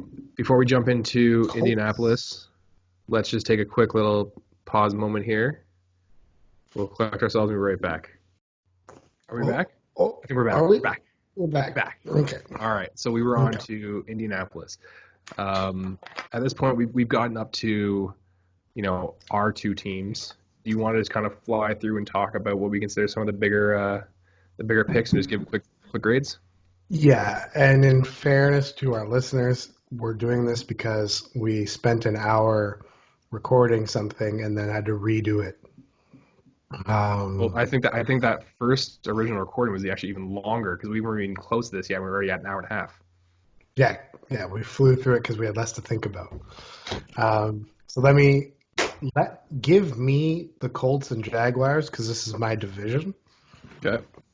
So, and then you can just throw in. I want to hear your grade and give me an opinion on one of the pickups. Yeah. So, first of all, they're saying biggest needs are wide receiver, defensive line, and tight end. Mm-hmm. I don't understand how tight end's there. They're going to re-sign one of them, so I don't know about that. So I think Doyle will be there next year. They signed Phillip Rivers. Phillip Rivers is actually very much an indie guy. He fits the kind of scheme. He's not as good as Luck. Obviously not as good as Manning, but he kind of similar player to the two of them. Is it bad when you said he's an indie guy? I instantly went to Joey Ryan, Will Ospreay. Wow. I just had a moment, sorry. Re-upping. It's the only thing on right now. Re-upping Costanzo was a good move. He deserves it. He'll be a good player for that team for both of those years. DeForest Buckner I did not see that coming. That was a great trade. And then they give him a huge extension, 21 mil per year. He is going to be one of the best defensive linemen in that division for a long time. That was a great move, but they lost their first round pick. Yeah. So the 49ers just got better because they're gonna turn that first round pick into something. So ultimately, you got a veteran quarterback who's had some really good years in the league. He's probably going to be a Hall of Famer. Yep. You protected him with an O lineman, and you filled a position of need on that D line. I was actually going to suggest they draft Derek Brown for that was my projected pick for them. Okay. So they just signed Derek Brown, and a proven commodity. We know what he produces. He's not a rookie, so good moves all around. They're gonna have to get a wide receiver to pair with Ty. So let's go B minus. Let's go B minus. Okay. You got something? I'm with you on the B minus. I definitely think they should have pushed harder for a wide receiver. I like the addition of Phillip Rivers. I hope that Jacoby doesn't take it personal. I think he does need a year to really sit back and watch a good high-level quarterback that is a veteran in this league at this point. But it's not really a knock on Brissett either, because he got thrown into a situation he wasn't ready for. It came very suddenly. We just finished talking about how nobody expected that to happen, but it happened. So I think this will be good for him. It's a 1-year contract. At this point, actually, I think after this 1 year, Rivers is done. I think this is it. This is where he calls it a career. He plays the 1 year. I think he's going to build up a quarterback that in his prime will be considered an elite. I hope that he has enough time in that 1 year to really sit down with Rivers and learn from him, though. Because you see with a lot of times where, these quarterbacks come in for a one and done, and whoever is, their predecessor doesn't really get that time to learn. So, if you look at guys like Aaron Rodgers, who sat the bench for 3 years under Favre, Brady was under the tutelage of Bledsoe for 4 years. When you see a lot of these quarterbacks come in and just do the 1 year, they don't get as much time with them. I think you got to spend a little bit of time there with Luck, but we'll see. I hope he really gets to kind of sit down and learn with them. That's my big thing. I'll give it a B minus as well, though. Next up, Jack. So, I want to touch on what you said for 1 second. Jacoby might get traded back to the Patriots because we discussed that before. Also, he learned under Brady. He learned under Luck. Does he really need to learn under Rivers? He learned under 1 year for Brady, 1 year for Luck. Yeah, and now he's going to get 1 year of Rivers. I don't think it hurts him. From what we saw last year, I don't think it hurts him. Yeah. They now have a lot of money dedicated to one position, that only one of them can be on the field at a time. So this will be an interesting year. I'm saying what I hope. I'm not I do see him getting traded. I hope that he gets to spend that year learning. I don't think if he goes to the Patriots, I don't think it's going to benefit him. I don't think the Patriots are going to win that division if he goes there right now. No. That trade for Buckner also means they're not going to draft a quarterback in the first round because they don't have a first round pick anymore. And they don't have to. Jacksonville, formerly Saxonville, not so much anymore. They signed Denard because they traded away Boyer. Mm-hmm. Denard might be an upgrade on Boyer, but he's definitely not an upgrade on Ramsey. They still need a corner. Yannick Ngakoue, they haven't actually extended him. They only placed a franchise tag on him. They need to sign him. They need to extend him. If they don't, that's a huge loss for them, and they don't have any way to replicate his output. Joe Schobert was a good signing by them. They now have their middle linebacker. Um, what's his name? Malik Jack or Mac, whoever the middle linebacker is that they drafted a couple years ago. He's a good, rangy linebacker. He is not a quarterback of your defense. Joe Schobert can be. Mm-hmm. So I like that. Reminds me of when they had Paul Puslesny. Oh, wow. It's a name I've heard in ages. I just pulled that name out of my back pocket.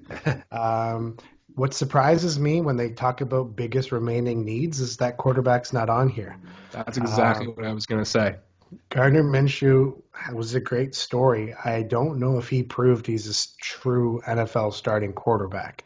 He faded away pretty bad, and Nick Foles had to take the job back. I don't know. We'll see. So ultimately, they didn't do many great things. They are the third team in the division. They don't have a bright future in that division. It's going to come down to the Titans, Colts, and Texans. They're the last team, right? So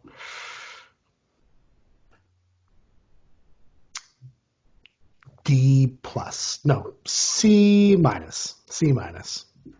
I'm going to go with the D actually, just simply because I don't think they needed a linebacker. Putting the franchise tag on Yannick, I agree with. But how do you not sign a quarterback? How do you trade away Foles? Forget not signing a quarterback. How do you trade away Foles? At this point, unless you're going for Jameis, there's no one left. I think they might draft Jordan Love. Well, that's the only other option. Is you're really looking to go into the draft and pick up a guy like Jordan Love, or try to move up to get a Tua. I don't know, man. It's just, for me, I don't think Jacksonville made the right moves that they needed to further their future. Mm-hmm. Kansas City Chiefs, defending Super Bowl champions.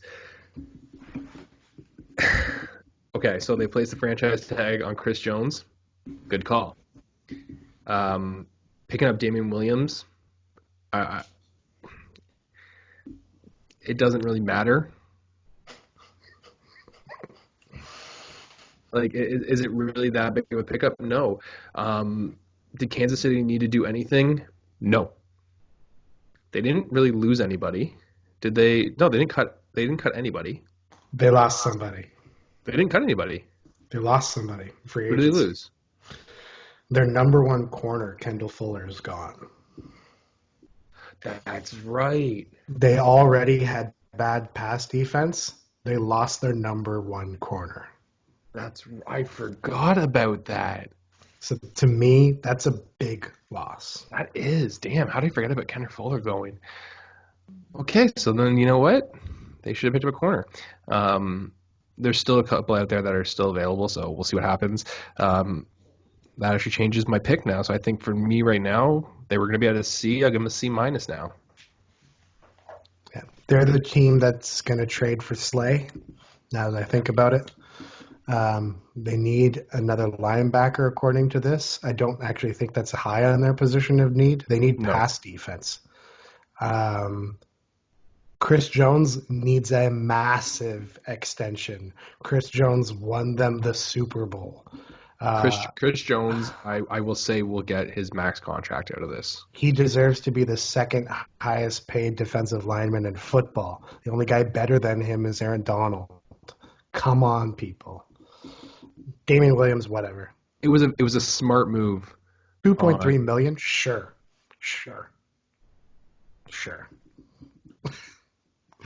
What was your grade?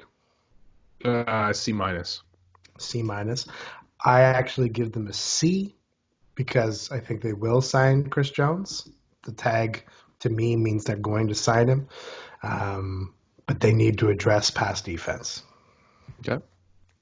We got the Raiders. So two of the biggest names coming into the Raiders here for me are going to be Carl Nesbitt.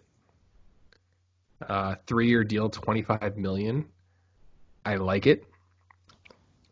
Marcus Mariota. We were talking about is Carr really going to be that quarterback? And now we get to see kind of what they're going to do there. This is another case of two quarterbacks battling out for that starter position. I think Mariota gets the win personally. I think the Derek Carr experiment in Las Vegas or Oakland or whatever you want to call them at this point for the Raiders, it's done. I think Derek Carr would actually be a good fit in a Belichick offense. Yep. And I can see that being the trade that New England makes. Jason Witten signing with the Raiders. Somebody had to pick him up, I guess. I like Witten, but Witten, like his time has come and gone. You're not old man Gates. You should stop playing at this point. You were great. Do not let your greatness be hindered by the rest of your career now.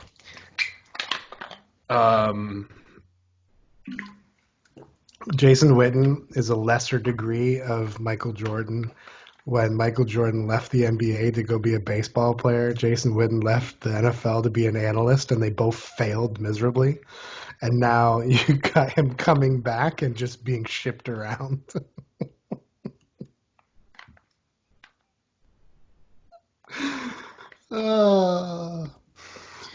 Jason Witten. Walter Payton Man of the Year. Walter Payton Man of the Year. Give me your grade. Well, I mean, the fact that there wasn't a single wide receiver picked up, I wouldn't say Witten's got the hands he used to. What? They didn't pick up a wide receiver because they're drafting one. Okay. That one's going to make all the difference. They didn't really touch on their defensive line other than picking up Nesbitt.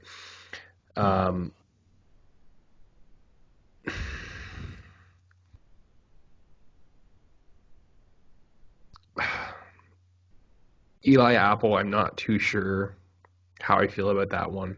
I'm going to give a B minus. Just a B minus on this one for now. I think Mariota is going to be a great addition to that team to replace Derek Carr. Okay. I'm gonna run through it real fast. It's a B plus. Eli Apple, this is actually a better move for the Saints because they finally got rid of him. So, goodbye, Eli Apple. Kelly will be super happy that he's not on the team next year. Jeff Heath is a Raiders guy. Man hits super hard. Good ad. 2-year deal worth up to $8 million. $4 million per year for a starting safety. Thank you. They lost Carl Joseph, though. Big loss. Nick, this is the guy. This is the name that I could never pronounce from the Bears. This is the linebacker I was talking about. Great signing. Him and Corey Littleton will be the middle linebackers in that team for a while. They are Raider guys. This is Mike Mayock is making his team. This is his first real free agency with the Raiders. He finally gets to build this roster. This is a good signing for them. Mariota, I agree with you. He's going to take the starting job. The funny thing is, he's going to be this year's Ryan Tannehill. Ryan Tannehill took his job. Now he's going to go take Carr's job.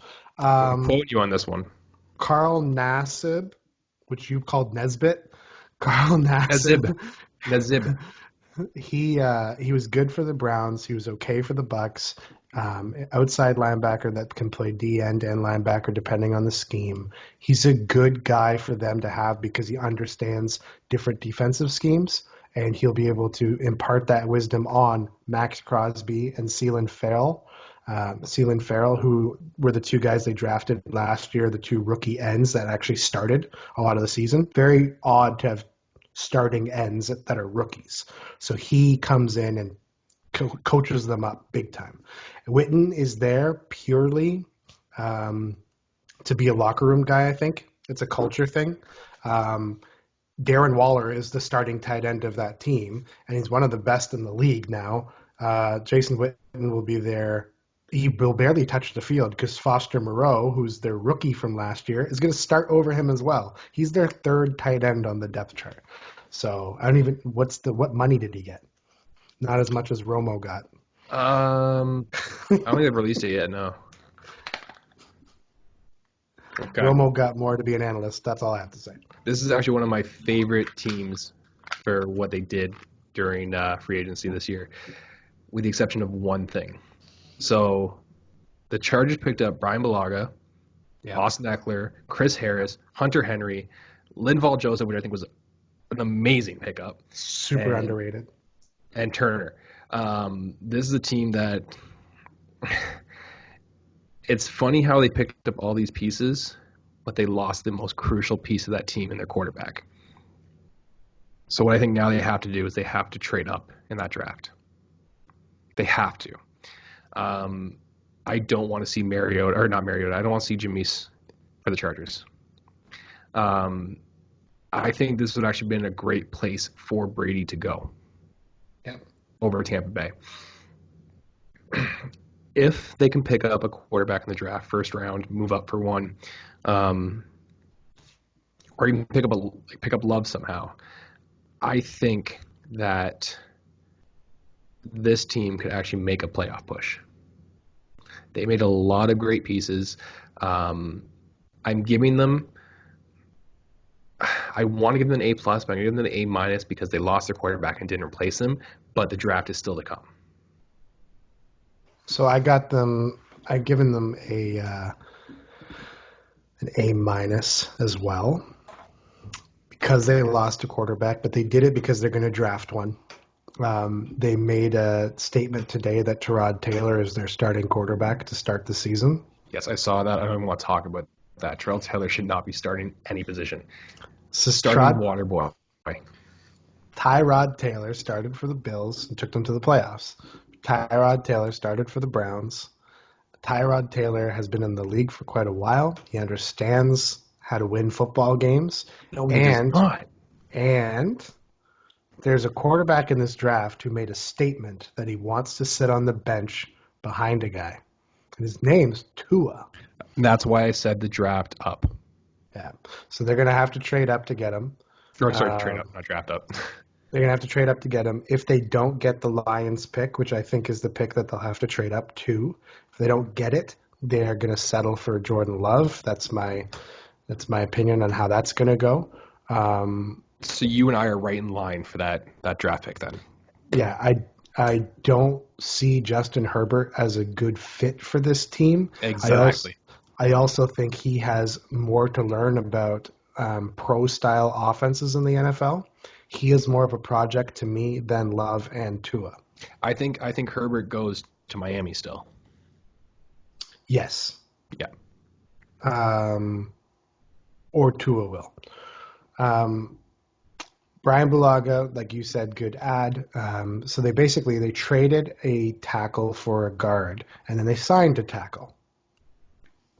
So you upgraded your guard. That makes sense. You upgraded your guard position and you added a tackle. Perfect. Great moves.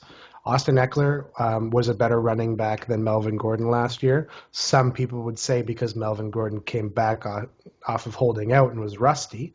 But Austin Eckler, I think, fits how they want to run this team going forward. They want to be a team that throws to their running back. He is by far a better receiving back than Melvin Gordon. Mm-hmm. Chris Harris Jr. is one of the best slot corners in the league. He fits a hole there. They already have good outside corners. They have good safeties. They just became one of the best pass defenses in the league. Who do they have to face twice a year? The best quarterback in the league. So this is good moves. This is smart. This is a well-run team. Hunter Henry, you just picked up your franchise tag. Hopefully you extend him. He's your safety blanket for whatever rookie quarterback you draft. You brought up Linval Joseph as well. Underrated signing. Fills the holes. Good run defense already. They got Bosa and Ingram on the outsides, so they just needed that inside presence. Now they have a really good D-line. Yep. Only thing that's really missing from this defense, because they lost Thomas Davis. Thomas Davis left the team in free agency, so they need a leader on the linebacker core. So they need a quarterback, a linebacker. Every team can always upgrade O-line, so that's a good add too. I think they're set at wide receiver. They have one of the best tandems in the league. This team will have a short turnaround. Yes, this is not a team that's going through a rebuild phase at this point. This is a team that has now rebuilt. They just need essentially that very key piece. They need the key to the team, which is their quarterback, which I think they will, like I said, draft or trade up in the draft to get Tua. I really hope they don't sign Winston. That's my only thing. Just don't do it. Don't sign him. They won't. All right, the Rams, go. So I love that we're doing LA, because I think this time next year, LA belongs to the Chargers. Right now it belongs to the Rams. This time next year, LA belongs to the Chargers. The Rams, I think, are in decline. They have the best defensive player in football. Not much left. You have a really good receiver core. Really good receiver core. Why is Jared Goff not winning more football games? You have an excellent running back. Why aren't we winning more football games? They were in the Super Bowl recently. They had a really big decline. Signing Whitworth was great.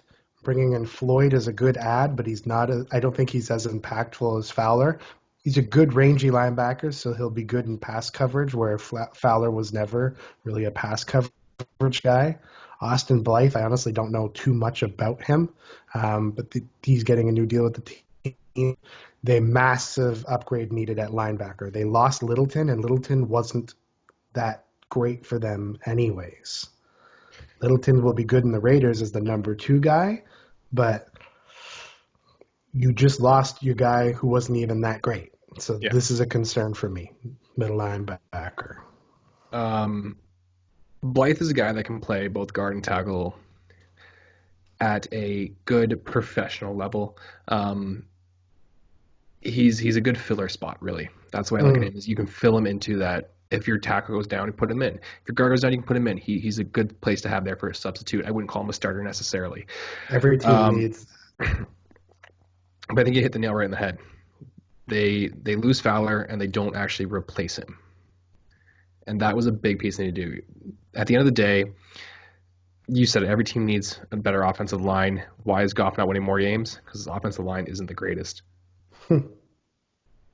Right? Yep. So they made some pickups there to try to fill those spots in, and I get that. But they didn't make that big, impactful pickup to help that offensive line. You need a leader on the offensive line that they do not have. D-line. Whitworth is a leader. Whitworth is a leader. I'm not going to call him the leader that they need, though. He's going to be the leader on that team for sure. I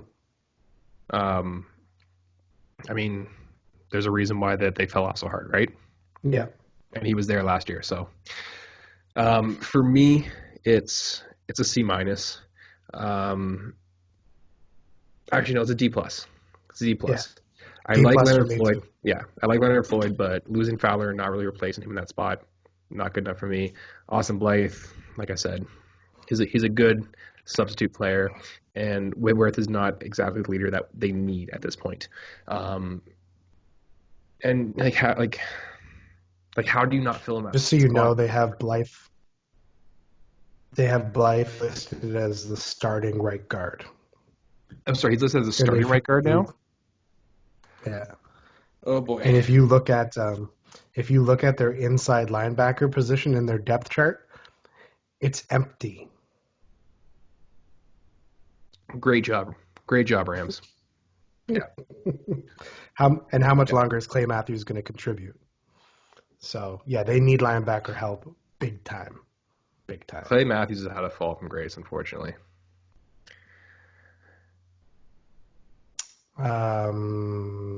So yeah, Chargers, Rams, Miami. The Dolphins. My dad is going to hate me for saying this. It's Miami. I'm really not surprised that they didn't make any of the right picks that they should have. Your O-line sucks. Um, you're going to draft a quarterback. I hope. I really hope.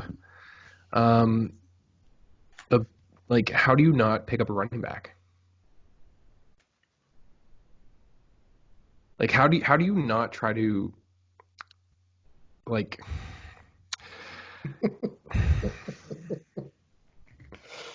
You are Uh, relying solely on a rookie quarterback at this point. You are Magic, not. man. Again, you're not signing. You're not signing Jameis Winston. We already know that your pick. All logical directions point to you draft a quarterback. Unless you are Jerry Jones, you're drafting a quarterback. So why not strengthen your O line as much as you can? Now, I look at guys like Shaq Lawson, decent signing. Do I think it was necessary? No. Um, Byron Jones, 5 years, 82 million. That's a big cap hit to have happen against them. I don't necessarily agree with that one. Um, then you look at Eric Flowers.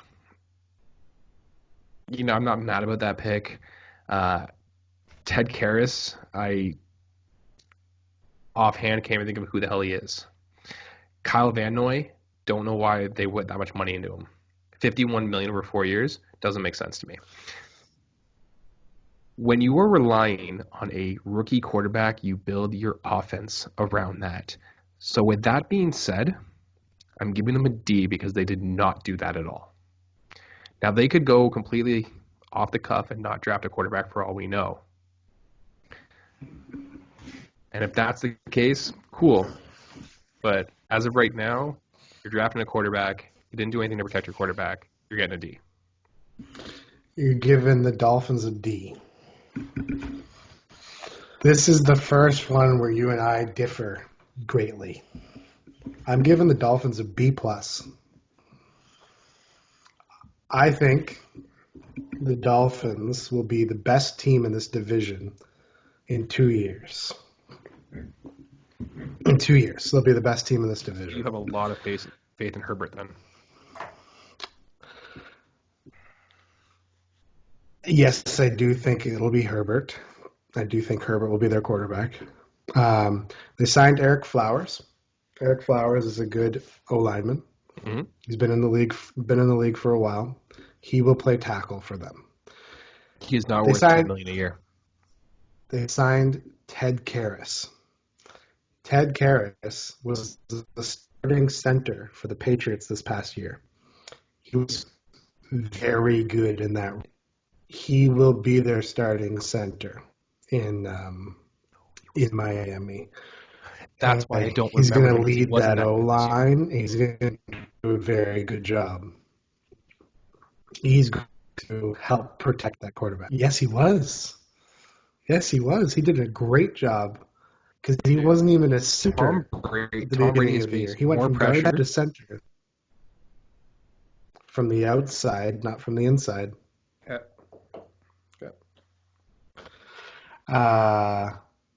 Ogba, underrated signing. One of the Dolphins' biggest problems is they can't get to the quarterback. So Emmanuel Ogba, I will agree with you on that. That was a very underrated signing. I actually looked over that one. I'm sorry. I do agree. Actually, that was a very good signing by them. okay. They go to a D plus.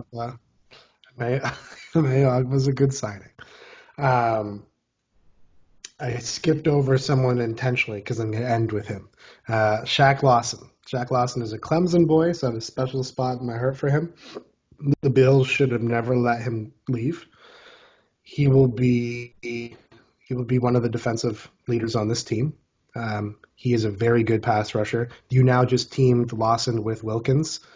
They're both from the Clemson defense system.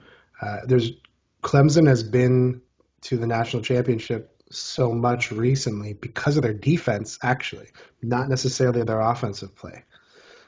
They've had two really good quarterbacks in Deshaun and Lawrence, but their defense has been dominant. Okay. Most of their players that are drafted into the NFL are defenders. These are two of them. That defense That defense is going to be interesting with the two of them. Kyle Van Noy got that contract to be the leader of this defense. Not necessarily to be the best player on the defense, but to be its leader. Brian Flores is the head coach of this team. Brian Flores is the former defensive coordinator of the Patriots. Kyle Van Noy's best years have been with the Patriots. Kyle Van Noy will be put into the exact same role he's been in with the Patriots, plus he will be given a leadership role like Mike Vrabel. Kyle Van Noy is not a leader. I'm sorry. He will be on this team. It'll be Because an there's no other option. young There's team. no other option. Well, they have Jerome Baker and they have Raekwon McMillan. They have some guys I would consider leaders at all. They will be.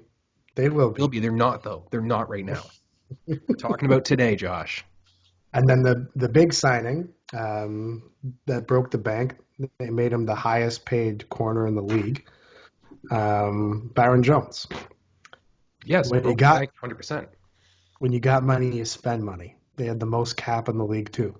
It's why they sign these guys to these contracts. Remember, at the end of the day, all that matters is what's guaranteed. That's all that matters. So Byron Jones was the most sought after corner. This is the guy I was talking about when I was talking about what corner were the Texans supposed to go after. The Texans did go after him. We could not match what the Dolphins gave him, even though we have a lot of salary cap. Byron Jones is going to be a star for this team. His thing is he can play safety. He can play slot corner. He can play outside. He's probably the best athlete on the team. He can take out your number one corner. He won't lead your team in picks. That's not what he's meant for. He's there so you don't throw to him. He's there for you to throw to the other side. And on the other side, Xavier Howard. And Xavier Howard's very good at getting picks. This just became a really good pass defense. All you did is pass defense. No, it did not become a really good. It became a decent pass defense. All you did is explain why he's the best player on the Dolphins. You didn't tell me why he deserves to be the highest paid corner in the game today. Doesn't make sense to me. He's top 5 corners in the NFL. So why is he the highest paid then? Because Stephon Gilmore already has his money. No. Stephon Gilmore should be the highest paid. But we're going to move on from this one before I get worked up. And the reason they didn't sign a running back is because they're going to draft one. There is no running back in the second round that is going to be good enough to be able to protect Herbert from that run option. They have 3 first-round picks. They have 3? Whose picks do they have? Texans. Yes, okay, I forgot about that one. Steelers, and theirs. 3 Shit, okay. And I think they have 4 second-round picks, maybe 3 second-round picks. That's right. That's right. We talked about this. I forgot. They're going draft heavy on skill position players. So they will get a running back. I'm going to bump them up to a C+ then. I forgot about the draft picks. Tons of picks. Okay, so I guess I'll start this one off because it's in my division, Minnesota Vikings. CJ Ham, I like this signing for them. I don't like this signing for Green Bay. We have a hard enough time stopping the run as it is. When you get a guy like CJ Ham, who the guy's built like a brick shithouse. Yep. The man's thighs are the size of my torso. He knows how to push through a line very easily. And to get him for 4 years for $12.25 million, good job. Good job. Really well done. Placing the franchise tag on Anthony Harris, anybody that gets franchise tag, I'm not really against it. I think it kind of makes sense for the most part. I do not like Michael Pierce coming in to Minnesota as a Packer fan. Oh, okay. As a Packer fan. And then again for 3 years for $28 million. That's a steal. That's a whole lot of man. Yeah. So for me, I mean, those are three really good signings.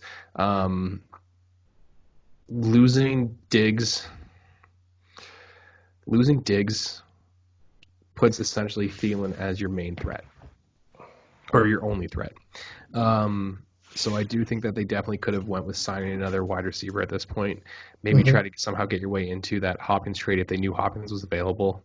Um, but overall, and it's going to pay me to say, I this defense now scares me. This defense scares me, and the run game is starting to become more and more threatening. So, with that being said, I'm going to give them a B plus. If they were to sign a wide receiver, I would give them an A minus. Their biggest issue is still going to be defensive backs. They do need a corner. There's no question about it. Signing Anthony Harris for that safety or franchise tagging Anthony Harris for that safety spot was great. But you got to protect those corners as well, right? So I'm going to give them a B plus on this one. So I'm giving them a B, but it doesn't mean I don't like their moves. Background on me, my first NFL team was the Vikings, my dad's team. So I've always watched them. I've always been a close fan of the Vikings. You're 100% right in that the Vikings are going to miss a Diggs because Thielen can only do so much by himself. He's very much a possession receiver. They're going to need an over-the-top threat. This is one of the deepest wide receiver drafts we've had in a while. They're going to draft one. They also got a first-round pick for Diggs. So let's see who that becomes. That could be an absolute baller wide receiver. Who knows? But it shouldn't be. It should be a corner. It's their biggest need. They let Trey Waynes leave. When I just look at the free agents on their defense, McKenzie, who was a slot corner for them as a free agent, they haven't re-signed him. Marcus Sherrills, and then the number one corner right now is just Mike Hughes. So they have Mike Hughes and Holton Hill. Xavier Rhodes, they cut Xavier Rhodes, right? Yeah. So they lost their two starting corners from last year. They need corner. So because of that, that's why I don't give them the plus, because they didn't address their biggest position of need. That being said, I think they will with one of their first round picks. And it's a good draft for wide receivers and corners.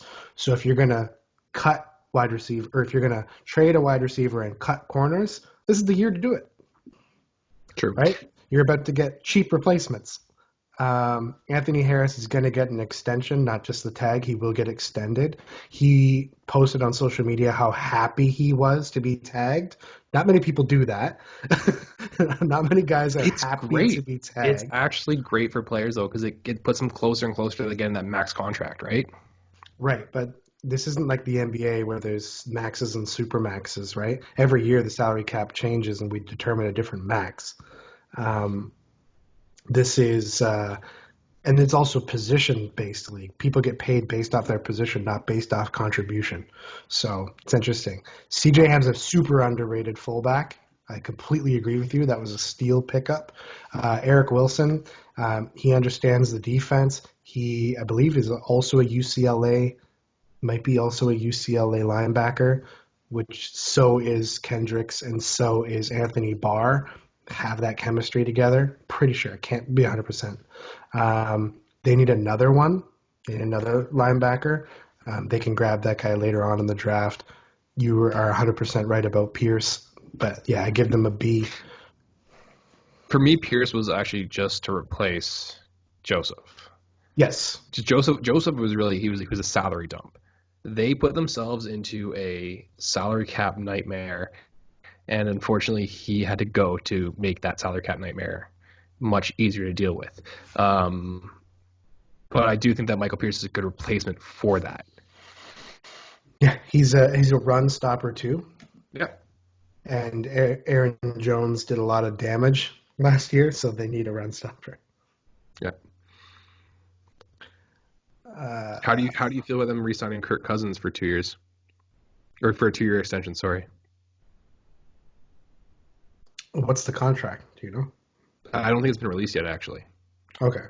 Depends on the money. Kirk Cousins is an NFL quarterback. Well, they also re-signed what's their backup? Sean. Oh, what is it? Sean Mannion? Oh yeah, yeah. From Yeah, Oklahoma they State. re-signed him for a 1 year extension. So, Okay. I'm not mad at that. all right. Oh, how the mighty have fallen, the New England Patriots. Oh, just so you know, with the Vikings pick they got from the Bills, they pick at 22 and 25. So they have picks pretty close together. It's a good situation to be in. Not bad. The New England Patriots. All right. This is what the Patriots do. The Patriots don't re-sign guys. That's why Kyle Van Noy left. That's why Jamie Collins left, right? Like they don't re-sign guys. They don't give them big contracts. That's why they're always in the black. They're never breaking the bank, and they're even in Well, better. They're in the best financial situation they've ever been in because they don't have to pay Brady. hold on, because they just re-signed Devin McCourtney, and they also just Yes, re-signed Matthew Slater. right. But I'm going to talk about those signings. So they signed a starting safety who has Pro Bowl all over him in Hmm. McCourty for 2 years on 23 mil. Yep. That's a great contract. That was a team-friendly contract for sure. They tagged Joe Thuney. The entire reason they tagged him is so that the Dolphins didn't get him. The Yep. Dolphins were going to make him the highest paid guard in football. That was their goal. They didn't do it. Ultimately, why they signed Karras because they missed out on Thuney. Damari Beard is an interesting signing. He's a field stretcher, super fast wide receiver. He's not going to get a lot of playing time. So it doesn't really mean too much to This me. this is a new He's this is a there. brand new New England though. So he's there because New England last year couldn't stay healthy at wide receiver. That's why they signed Hmm. him. Alan Bowe was signed because they lost Danny Shelton. Ultimately, they're probably going to draft a defensive tackle that will eventually take that role. This is what they do. Yeah. The Patriots have the most compensatory picks in the draft, as they do every year, because they let guys walk. You get picks from the league when you don't re-sign people. Yes. When you lose them to free agency, they're not losing them; they're literally letting them walk. Um, but they lost their franchise quarterback. They lost the face of the franchise, and they didn't actually replace him. Nor do they have a clear plan to replace him. They probably do in their heads. We just don't know about it. I can't give a grade for something I don't know about. I can speculate. I can say Jake Fromm. Even then, it's a downgrade. Jake Fromm's not necessarily the best. He's not even the best quarterback in the draft. Like he's a project. He's going to take some time. Um, they could trade for Cam Newton. That'd be crazy, right? Who knows? They could trade for Jameis Winston. Could he fix his interception numbers in a Patriots passing scheme where it's a lot of run first options? He fixed his eyes. Apparently, he's been throwing blind. Looks like it. So who knows? Right They're now, seeing ghosts. right now, just based off of what they've done in free agency, this is what they do every year. It's passable, and by the end of the year, they look like geniuses. So it's a C. I agree with you on almost everything you said. Mm. However, I'm still going to give them an A because nobody understands the mind of Bill Belichick. And I don't know how he's going to do it, but I do have a feeling that he's somehow going to pull out this miracle to prove that it was him and not Tom. And Tom wasn't needed the whole time, and Tom was replaceable. Belichick's system works, and no one has been able to really solve that system fully yet. I think either they're bringing in Brissett or drafting Fromm. One of those two pieces is that final piece of the puzzle again, I guess you could say. The same thing when Brady left. So I don't know why. I don't know how. But I do believe that it's going to be a very tight race between Buffalo and New England. And I do think within the next 3 to 5 years, New England will be back on top of that division. And that hurts me because I really want to see Buffalo actually go for a long run right now. Wow. Yeah. And you gave them an A. Yep. You gave them an A off of perception or what they might do. Because there's something inhuman about Belichick at this moment. But Belichick's system is a defensive system, not an offensive system. But his offense works. He doesn't have an offense. It's Josh Really? McDaniels' offense. That's It's fine. Josh McDaniels' offense. That's fine. That's fine. Who does he work for? Bill. Can you hear me? You're cutting. Yes. On to New Orleans. What? You just skipped all over the place, and then all of a sudden on to New Orleans. Oh, I said yes, so I could hear you, and I said on to New Orleans. Okay. This is Kelly's team, I believe, so I'm going to let you start things out here. Yes. So this is my wife's team. This is the only reason she watches football. But now she watches more than just the Saints. So thank you, Saints. They're gonna get an A, and they only needed to sign one person. Everything else is extra. They re-signed their franchise quarterback, who just had a very good year in the NFL, who is the all-time passing leader, who with Mike Thomas was the number one receiver in football. Mike Thomas was the number one receiver in football because of Drew Brees throwing him the ball. Mm-hmm. They signed Taysom Hill, making a commitment, most likely, to who the future quarterback of this team will be. So they didn't just think about now, they thought about the future. They signed Malcolm Jenkins, not necessarily the greatest signing, but they signed him to bring those DBs some leadership. Right now, their DBs have no genuine veteran. Marshawn Lattimore is the most veteran DB they have, and I wouldn't say I'd say he's a great individual talent, but I wouldn't say he's an individual leader. Huge fan of Marshawn Lattimore, but I don't think he's that vocal guy. They have that vocal guy at linebacker and Demario Davis. That's his role. They have that guy on the defensive line in Cameron Jordan. They needed that guy in pass defense, and that's now Malcolm Jenkins. And then re-signing David Onyemata. I just butchered his name. He's a run stopper. He's a good spot filler. He does his job. He's not necessarily gonna do much more than that. That D line is all about Cam Jordan. So yeah, but it's an A because they signed Breeze. Everything else is extra. I'll give them a B plus. Okay. I do like re-signing Breeze. I really like bringing Malcolm Jenkins back to New Orleans. My only concern is what happens after 2 years. Taysom Hill. Taysom Hill is not the future quarterback of that franchise. At this point, he is. Well, at this point, yeah, he clearly is, but I don't think he's going to lead that franchise to continue to be a top contender for their division. I'm sorry. Mm-hmm. I think what they should have done was obviously re-sign Breeze. Makes sense.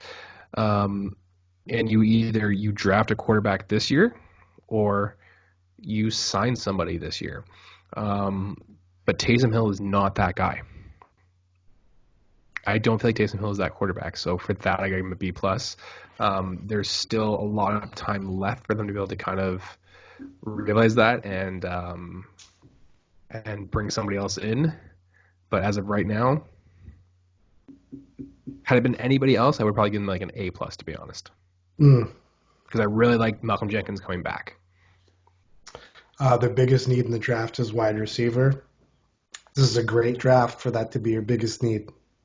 Yeah, that's why I'm not even factoring that in. Yeah. All right, we got the Giants. So I guess you started off. Go ahead. I did not know that you lost both Frackle and Martinez. Yes. Oh wow. Yes. So the Giants signed Frackle Martinez from the Packers. So Martinez will be their inside most likely, and Frackle their outside. Is that fair? James Bradbury. So I think let's pretend like they didn't sign these free agents for a second. What were their biggest needs? Cornerback and linebacker. They signed 3 linebackers and a cornerback. Good job. You did what you were supposed to do. They placed the franchise tag on Leonard Williams. Good. You don't let a guy go that you traded quite a bit to get. He needs to be on that D-line.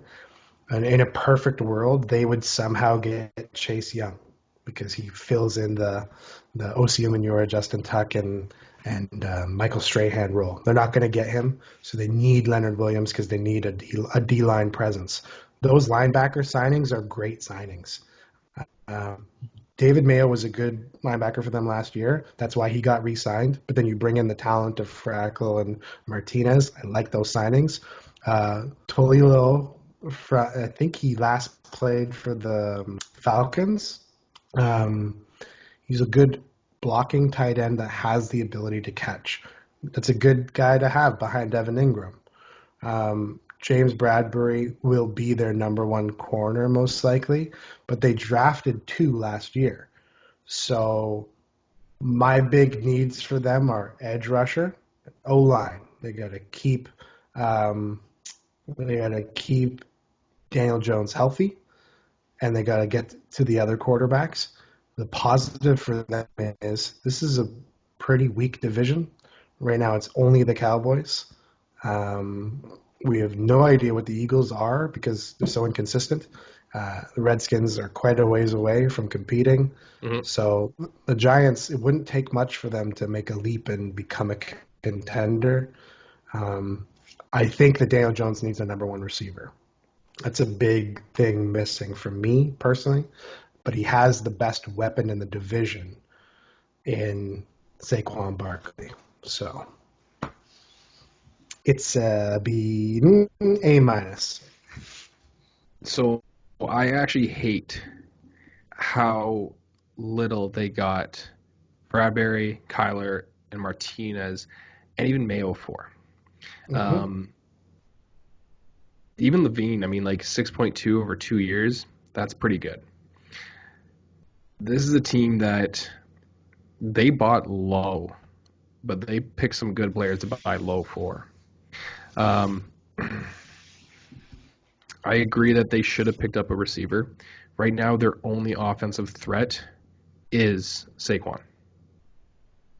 Slayton. I wouldn't call Slayton. At the end of the day, I mean, Jones looks like he can be a great quarterback. He just doesn't have the pieces there to throw to right now. So I think they should have pushed a little bit harder for maybe some receiving tight ends or some receivers themselves. Well, they have Evan Ingram. They have a good receiving tight end. The problem with Evan Ingram is he needs to stay healthy. 100%. That's a big issue. That is a big concern for that team right now. Because of not signing the receiver, but because of how low they bought all of these guys for and really did actually essentially fill up their needs for defense, I'm going to give them an A- as well. Yep. All right. On to the other team from New York, the Jets. Um, Brian Poole re-signing, $5 million, half decent. Connor McGovern, 3 year, $27 million. He's a good he's a good center for sure. Um, they got a new deal for Alex Lewis, and then George Fant. They agreed to a three-year, $27.3 million with a max of $30 million.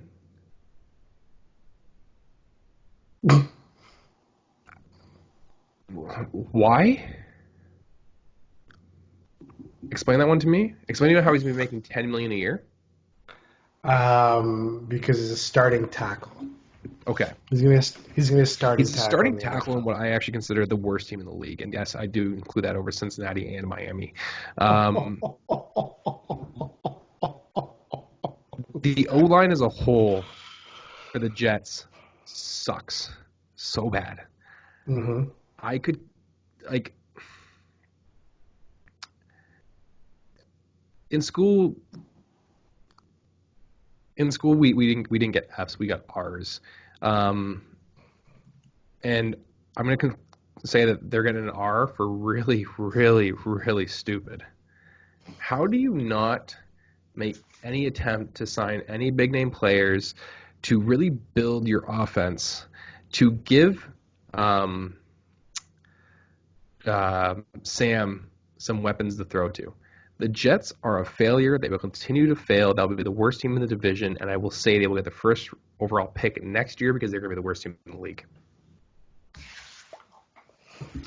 I agree with you on most things.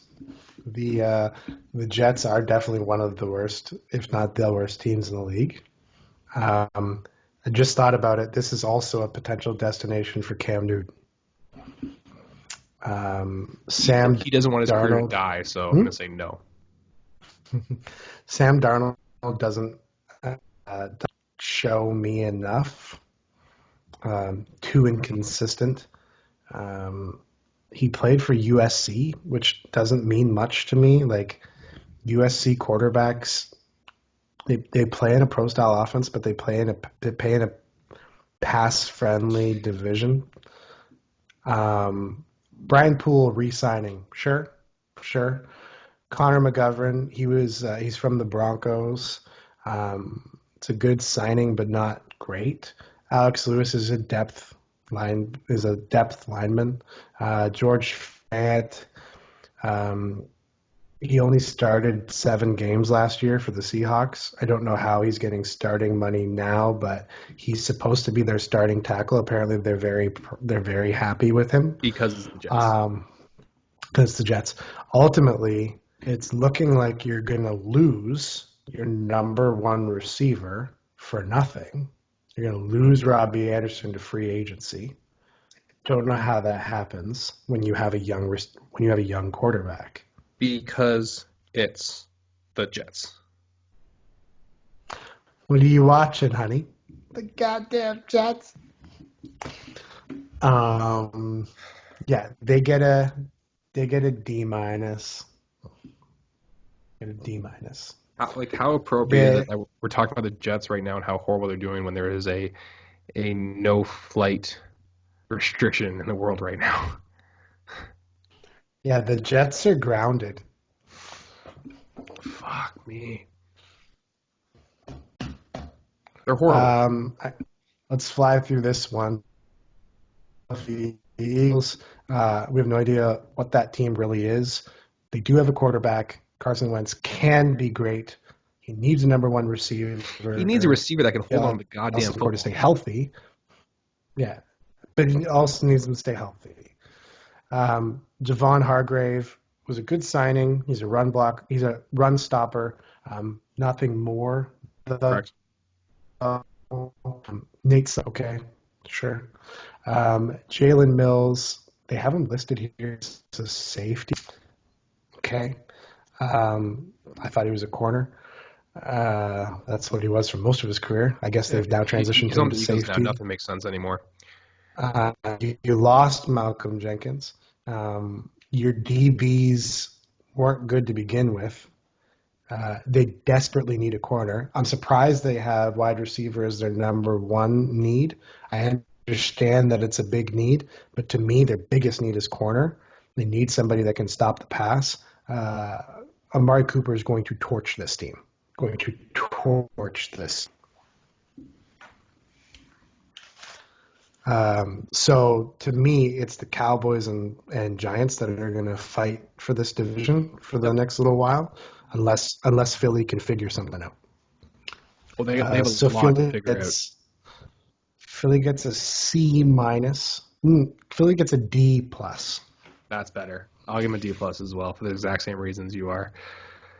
All right, Pittsburgh Steelers. So not much from them. They placed the franchise tag on Dupree. They signed Derek Watt to a 3-year, $9.75 million contract, $3.25 guaranteed. He's playing alongside one of his brothers now. That's cool. They played together in college as well. So that's cool. Hey, it's cool. It's kind of like when the Stahl brothers were playing together, right? It's a cool moment. That's great to see. I hope JJ never goes there. Yeah.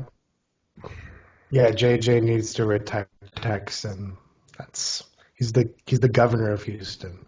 So. Okay, he can go to the Packers anytime.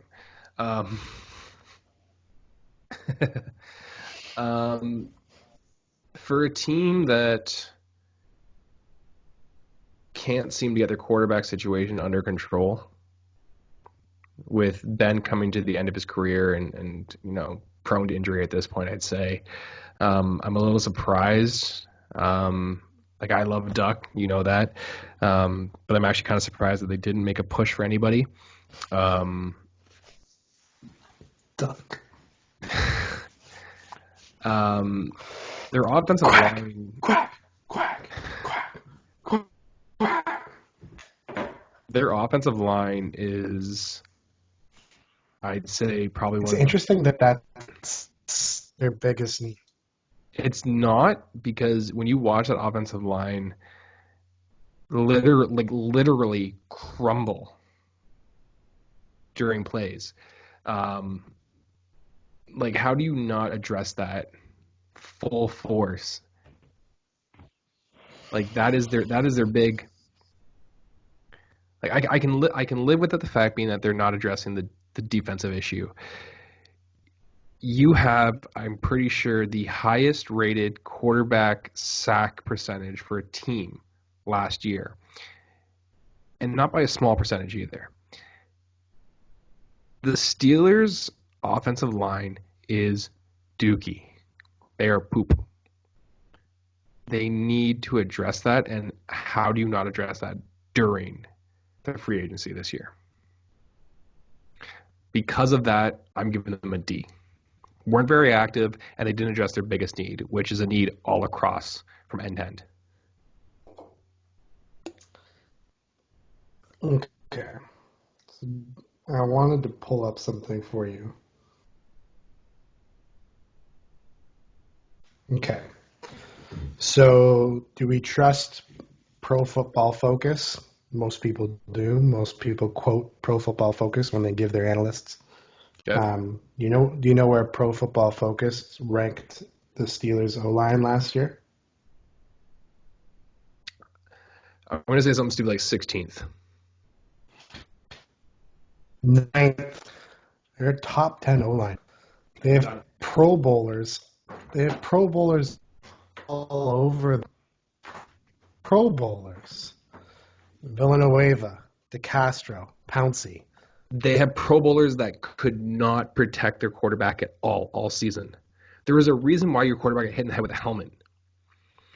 There's a reason why your quarterback has also faced, I'd say, probably a good 7 to 8 concussions last year. Your O-line is shit. So they put up a 81.6 pass blocking grade that trailed only the Redskins and Saints, the third best pass blocking line in football. This thing that people think that this O-line is bad, this O-line is exceptional. The problem is this O-line didn't have a real running back, And this O-line didn't have a real quarterback. Their I'm quarterbacks sorry. held on to the You're gonna say ball. that James Conner was not a real running back Last year, no, he was not. because he was injured. Because that Last year, he came back down to earth. Sucks. He didn't He get a got chance to hurt play. outside of the box. He got hurt outside of the box.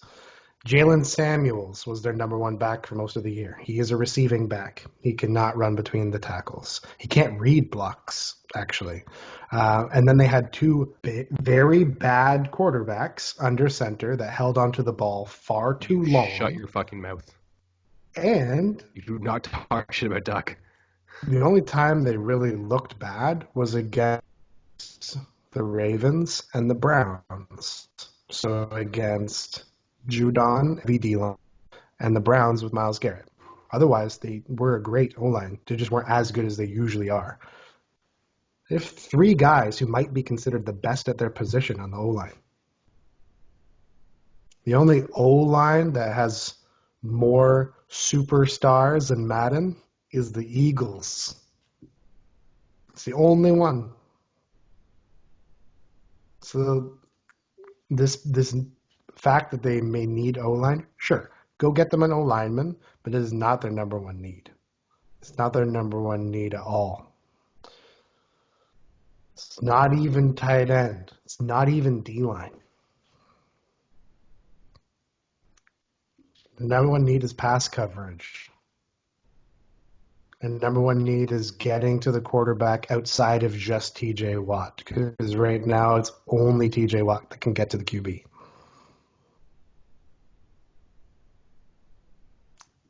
Number one need is... I'm just going to interrupt you real quick. I just got a report saying that the Eagles are currently working on a trade with Darius Slay for the Lions that will include an extension as well. Makes sense. That's a good ad for them. We just said that that's their biggest need. So, good. The Steelers don't have much to work on. They're still the cream of the crop. The Ravens have been the top of this division for 1 year. 1 year. And it's the year that Roethlisberger didn't play. It's a tainted sample size. So, we'll see. Okay. They don't get necessarily a great grade because they didn't do anything. The Steelers did most of their wheeling and dealing during the season. They traded for Minka Fitzpatrick. Minka Fitzpatrick then made the Pro Bowl. So, let's see. It's hard for me to give them a grade. What did I say average was? C? C. They get C. Yep. If they pass, they don't fail. 49ers with the darlings of the NFC last year, making it to the Super Bowl. One of the most overrated quarterbacks in the league. A run-first offense with a great head coach. I like that wide receivers here as a position of need. O-line, sure. Although I don't think their O-line is bad. Corner, yes. Richard Sherman's getting burned all day. Richard Sherman is now a slot corner. He cannot take out your number one receiver anymore. They re-signed Eric Armstead. That's good. They re-signed Jimmy Ward. That's good. Jimmy Ward is a super underrated player. So I like that. Ben Garland, okay. They do need to spend a pick on an O-lineman in the draft, but I think their biggest needs are corner and wide receiver. I know this is a run-first offense, and that is basically how they will get all of their yards, but you need somebody other than Deebo Samuel, especially if you lose Emmanuel Sanders. They probably have the best tight end in football. He is their number one receiving threat. George Kittle is an absolute freak. He's also an incredible blocker. These moves don't make me say, what they lost is actually more to me because they lost DeForest Buckner. So Armstead's going to get a lot more playing time. So is Solomon Thomas. Nick Bosa obviously wasn't going to go anywhere. They got a great middle linebacker in Fred Warner. Good outside help. So where they need help is pass defense and pass offense. I give them a C minus because I don't think they addressed needs. Okay. I agree with you. They didn't address any needs. I mean, re-signing guys to just kind of fill in slots so they don't become needs doesn't really solve a problem, right? It just prevents the problem from happening at that time. I agree with you completely when you say that they need wide receivers and corners, and the fact that they didn't sign anybody, no one. They didn't sign a single person. They re-signed guys. They didn't pick up a free agent. For me, that gives them I'll give them a D. Okay. Because I think they lost more than they gained in the end. Because you didn't gain anything and you actually lost some valuable players of that team. So for me, it's a D. I do not see the 49ers in the NFC Championship game next year. No, the division's too deep. Correct. The division is too deep. They're in the hardest division in football. Seahawks? You want to run down the Seahawks? Sure. The Seahawks are a team for me that I don't actually think needed any pieces. So the guys that they signed, I actually think benefited this team very well. So Greg Olsen, big one for me. I love Greg Olsen. I think he's actually a great player to have on that team. He is a strong blocker, which is great when you have the option there for Russell Wilson. So now Greg Olsen cover that side. So when you see that fake handoff, Greg Olsen's a nice block to have on that end to protect.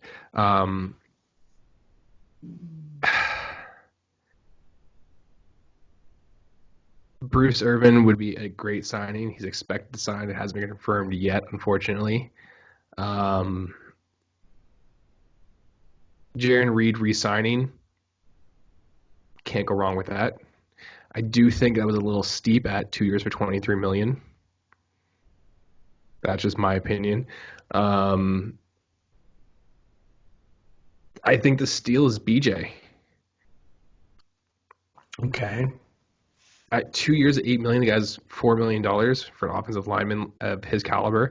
I'm not saying he's one of the elite. I do think that he is a nice person to have in there as well. And the good thing about him is he's one of those guys that can play. He can play tackle, he can play guard, but he's also very good at playing the left and right side, which you don't get a lot of from players. Obviously, he's stronger on the left side than it is the right, but him on the right side doesn't actually look bad. He had a couple of games there where he played last year on both. The Seahawks didn't have much to address. So for me, a lot of these pickups were literally just to strengthen areas that they could kind of see holes in, or not even so much holes, but just room for improvement. I think they made more moves than they had to, if that makes sense. Okay. Yep. But overall grade for them,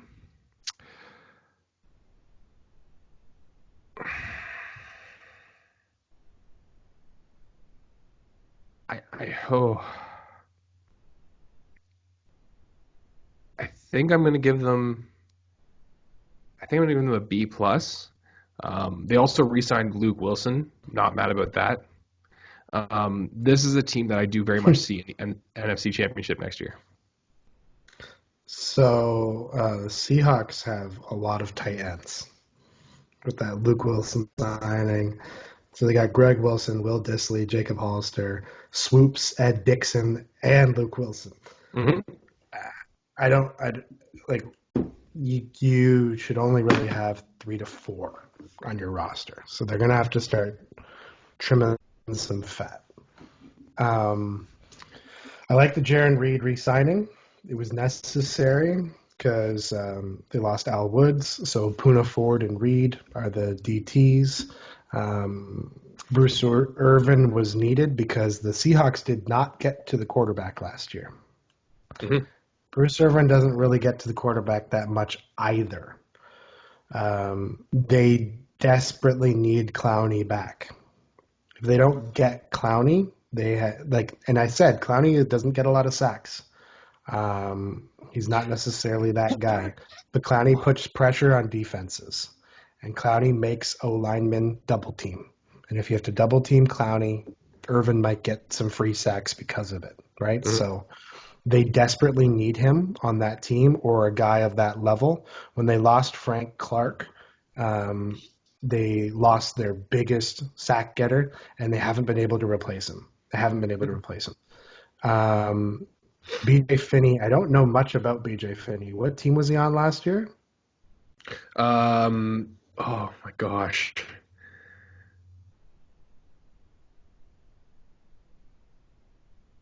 Why do I want to say Minnesota for some reason, but it wasn't? So, Oh, sorry. My apologies. He was definitely on Pittsburgh last year. He's on Pittsburgh. Oh, the team that had the worst O-line, and you were raving about it. BJ Finney only started 4 games last year. I don't know if BJ Finney will even get a starting spot. Who am I spot. thinking about then? Hold on. Because who am I thinking about then? They signed. So their O-line is their biggest need for me. Outside of somebody who can get to the passer, in this division, they're going to now have to deal with Kyler Murray having elite receiving threat, and they need to pressure the hell out of that young quarterback, or he's going to take this division. That being said, Cardinals have a really bad O-line, so they probably will get to him anyways. The 49ers have a great offensive line. That's going to be difficult. They need guys that can break that line. That's why I say Clowney needs to be re-signed. Greg Olsen, good signing. He's going to get red. Sorry, I was thinking of Pat Elflein. That's the name you were thinking of. Yeah. Oh, okay. From the Vikings, yeah. Yes, my apologies. Right now, just looking at the projected depth chart for the Seahawks O-line, you got another one of Bill O'Brien's great decisions to trade away our Pro Bowl left tackle, and we got nothing for him. Ethan Pokic, Justin Britt, EJ Fluker, and Ifedi if he resigns. Dwayne Brown's not what he used to be. They don't have a true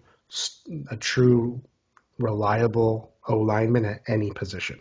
So they need O-line in this draft. I'm surprised they didn't address it in free agency. So Russell Wilson spent a lot of last year scrambling all over the place, which he has had to do for most of his career because this team has never had a good O-line. Mm-hmm. They need to address that. He's got his weapons. He's got DK and he's got Lockett. Now he has Olsen. He has Carson, Rashad Penny. Like, you've got people that can score touchdowns. Now protect the man because you just made him the richest quarterback in the league. I think the richest player in the league. You got to protect the man. So that's my biggest concern for them because of that, and I don't think they appropriately addressed the need. They sign a bunch of tight ends who can block, so sure, but you need a lineman more than tight ends.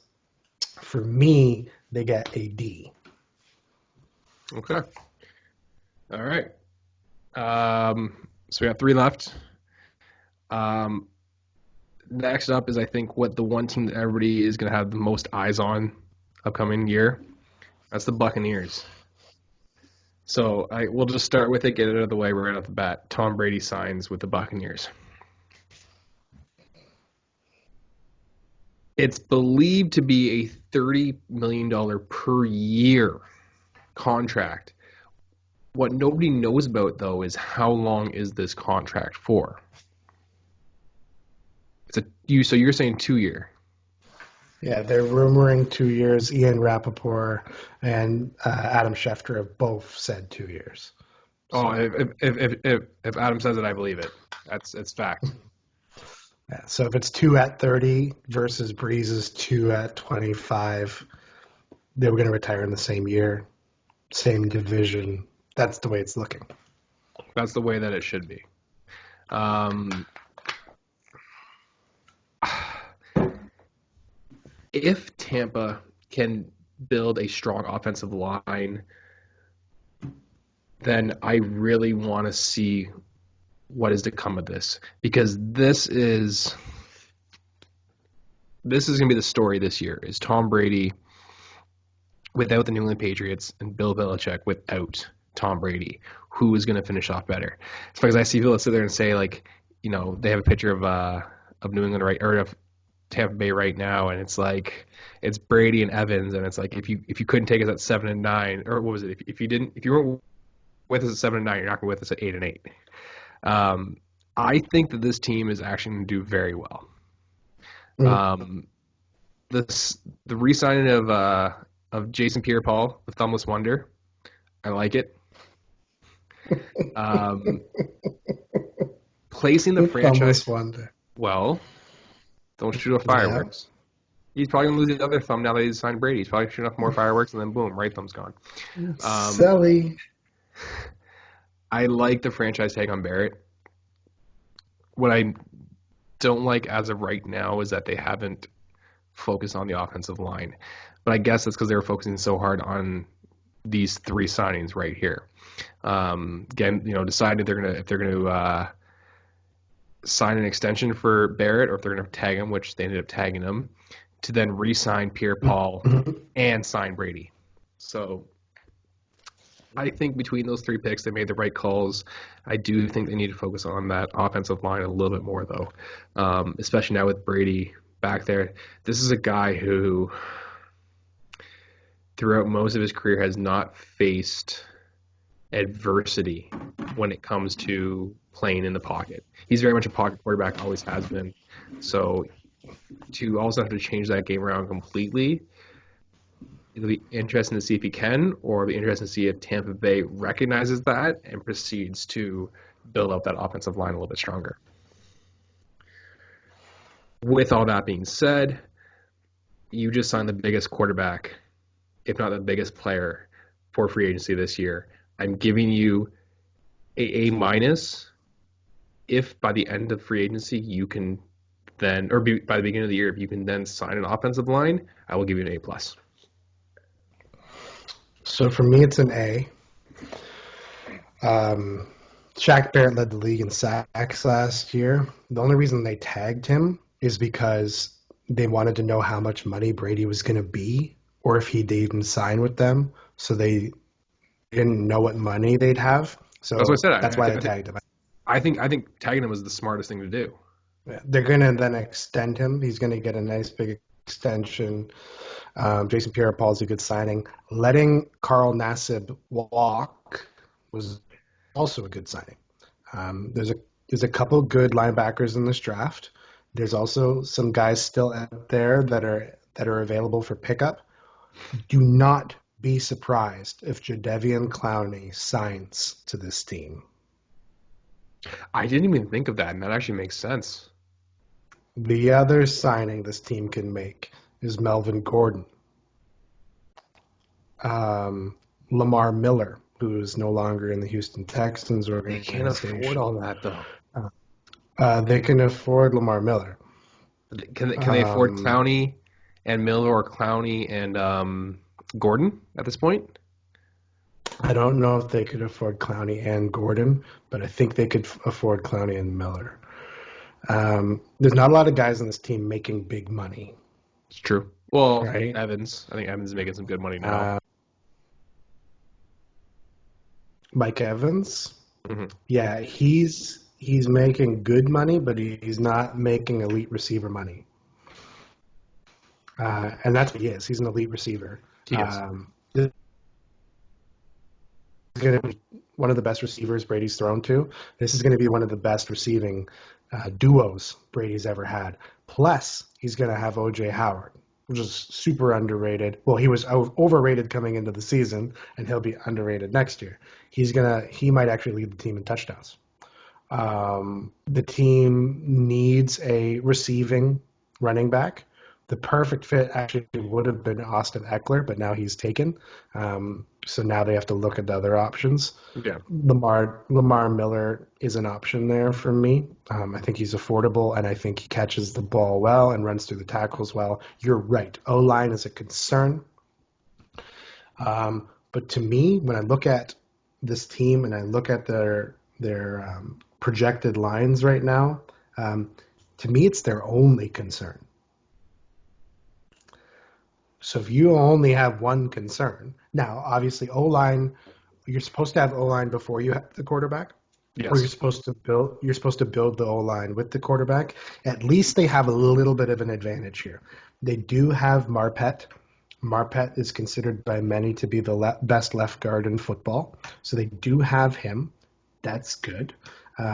Let's see if they re-sign DeMar Dotson, because DeMar Dotson has been a good right tackle in the NFL for a while. That would be a good sign. Yeah, they currently have Ryan Jensen as their center.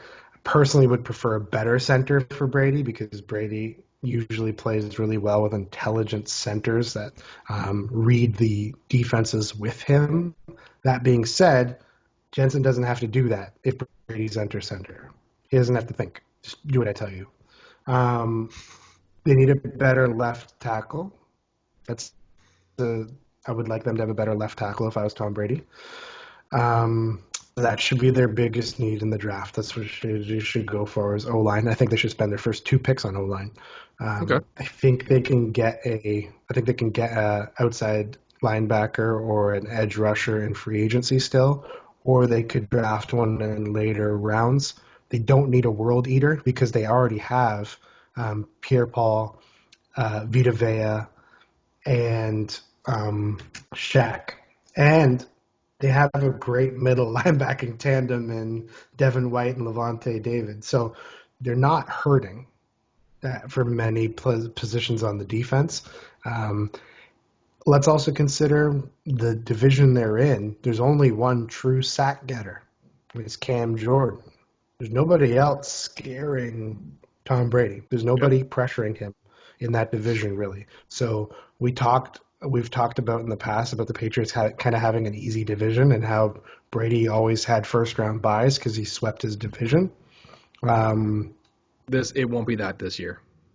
He's got the Saints, but he could destroy the Panthers and the Falcons. So can the Saints, right? Like that's the thing, right. As it comes down to this year, is it going to be Tampa? Is it going to be New Orleans? And that's what I'm actually excited to see. I'm excited to see Breeze and Brady twice a year. Yeah, and I think they'll face off in the playoffs as well. Yep. Who gets the wild card spot? The Buccaneers will win the division, and the Saints will be the wild card team. Okay. But then the Saints will beat them in the playoffs. Okay. So what's your overall grade? It was A. It was an A? Okay. So you're kind of right around where I am too. Cool. All right. So the final 2, we got the Titans. I'm going to run through it really quick. Beasley, 1 year, $9.5 million guaranteed. I'm cool with that. He's got a max of 12, no problem. I think he's a great addition to that team. Franchise tagging Derrick Henry, really fucking smart. Really, I thought there was a possibility that, like, they might have kind of like I shouldn't be surprised, and I really wasn't. Right. But I should have called this one. There's no question, but that is your franchise player, clearly. Mm-hmm. Dennis Kelly, I think that's going to be a great addition to that offensive line. Did they necessarily need it? No. Ryan Tannehill, 4 years, $118 million. I hope this pans out. Because that is a lot of money to invest into a player who has had one good year with you, who did not shine at all in Miami. But from everything I saw from Ryan Tannehill last year, I think that like I said it from the beginning, he's the quarterback to stick with the Titans. I like the signing, except for I don't know if the money and the length is necessarily worth it. I hope it pans out. Tennessee is going to be that team that I'm going to root for the next little while as like my like secondary team. The team that, when Green Bay's not in, I want to see Tennessee do well. Overall, I'm giving them a B. Signing Vic Beasley was great. They still need to work on the corners. I don't think they really need to strengthen up their O-line too much more. I think it is actually a pretty solid offensive line at the moment. But you've got to focus on your corners now. You've got to focus on your defensive backs. That was always something that burned them quite often during the season and in the playoffs as well. So for me, it's a B. You have to address that cornerback situation at this point. Awesome job on strengthening your offense, though. Way to go. So they signed Dennis Kelly because they lost Conklin. So losing Conklin is a pretty big loss for them. I agree that they have a decent O-line. They definitely have a good running O-line. And this is, in fairness, a run-first team. Who would you rather have as your quarterback, Ryan Tannehill or Teddy Bridgewater?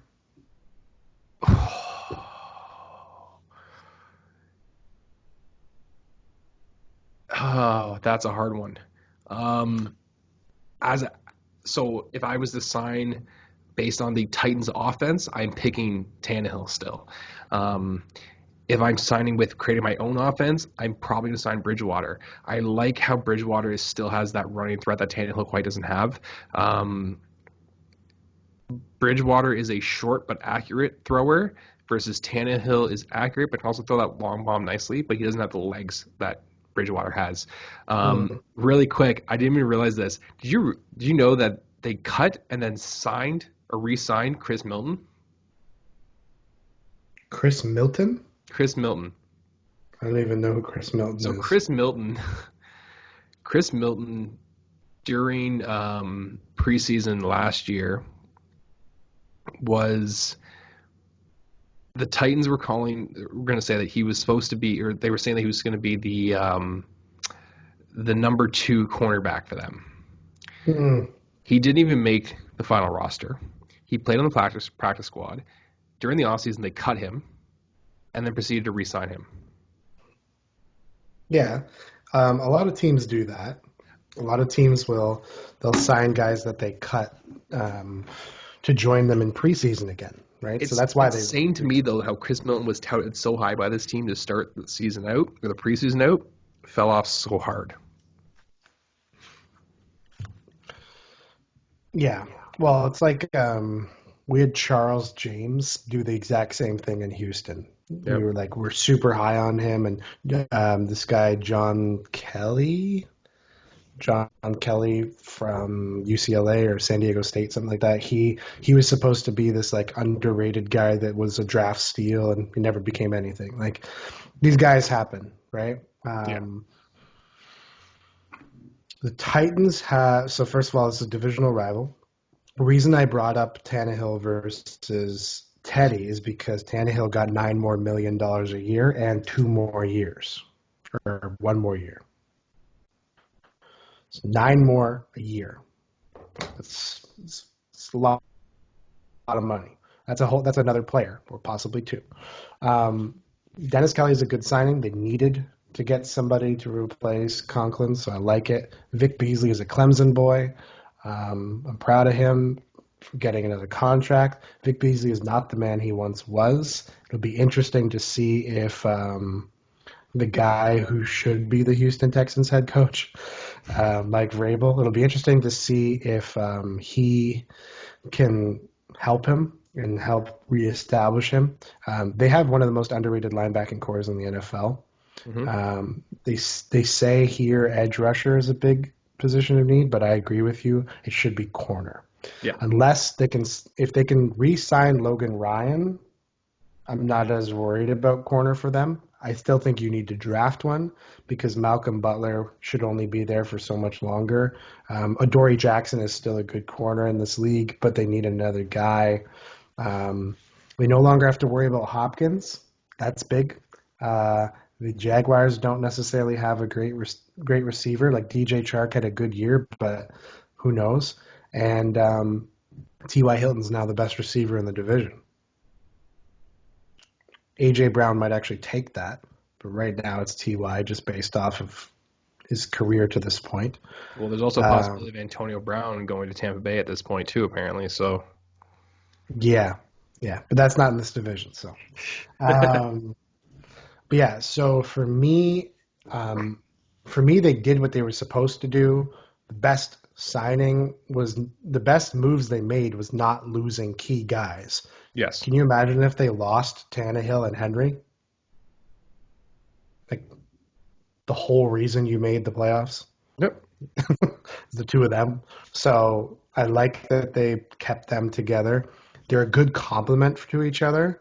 Tannehill, when he came into the league, when he took Mariota's job, he, from that point until the end of the season, actually had the best downfield passer rating in the league. He was the best deep throw quarterback. We never saw this in Miami. The scheme fits him. Yeah. I also say he needs another weapon. I would like to give him some speedy dude. Robbie Anderson would be a great addition to this team. But it's a deep draft, so who knows? But I give them because they did what they should do. They need to address corner. Okay. Really quick before we jump into the final team here, I'm going to go through the cut list for a couple of the guys that were on Tennessee. Tennessee also cut Cameron Wake. They cut Dion Lewis, and they cut Delanie Walker. Yeah. Saving money. Saving money exactly everywhere. what that is. Those are all guys that are past their prime, making more money than they deserve. They are good players, but they don't deserve that money anymore. It shouldn't count against their cap. They're just saving money. This is great moves. Great moves. They're a well-run organization. Yeah. As a team, has a very bright future ahead of them. All right. So last up, you lead it off. We got the Washington Redskins. Okay. Worst named team in Washington Redskins. Yeah, the Washington Redhawks are the worst team in their division. Blows my mind that quarterback isn't written here. Dwayne Haskins did not show me enough that he is an NFL quarterback. You and I have talked about the possibility of Redskins actually drafting Tua. Yeah. It's still a possibility because it would greatly improve their odds. To me, Dwayne Haskins is the worst quarterback in the division. You never want to have the worst quarterback in the division. Usually, if you have the worst quarterback in the division, though, you at least make up for having another area less than anything in this division.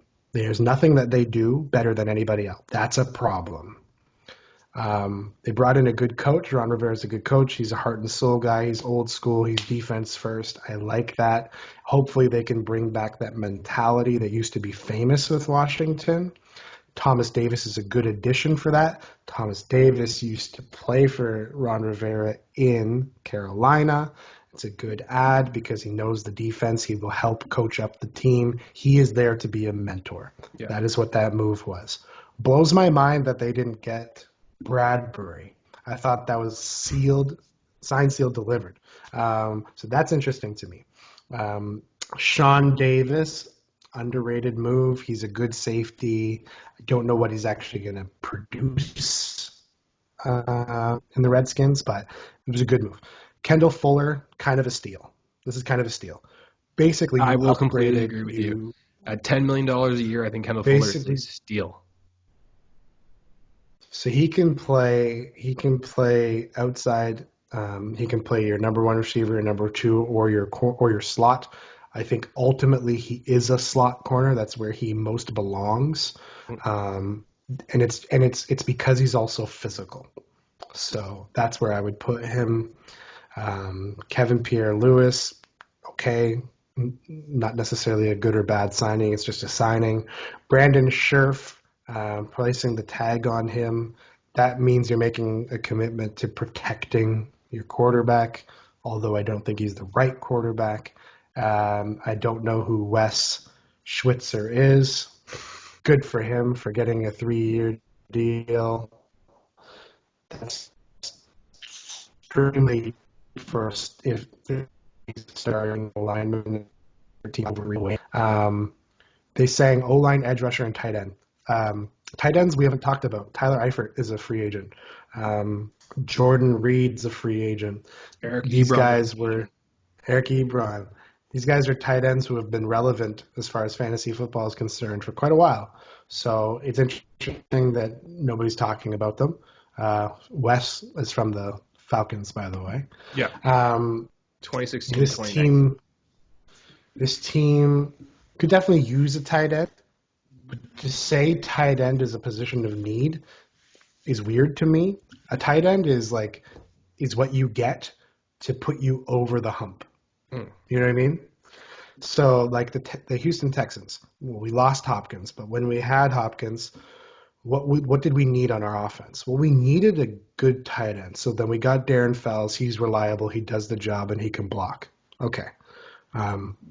We needed a star running back. We didn't have one, or at least a good running back. Carlos Hyde got 1,000 yards. Good. But tight end to me is just it doesn't make you head and shoulders better, right? That being said, in the Super Bowl, we had the two best tight ends in football face off. So clearly tight ends matter. Tight ends matter, but you need a quarterback to make them matter. And tight ends are a security blanket.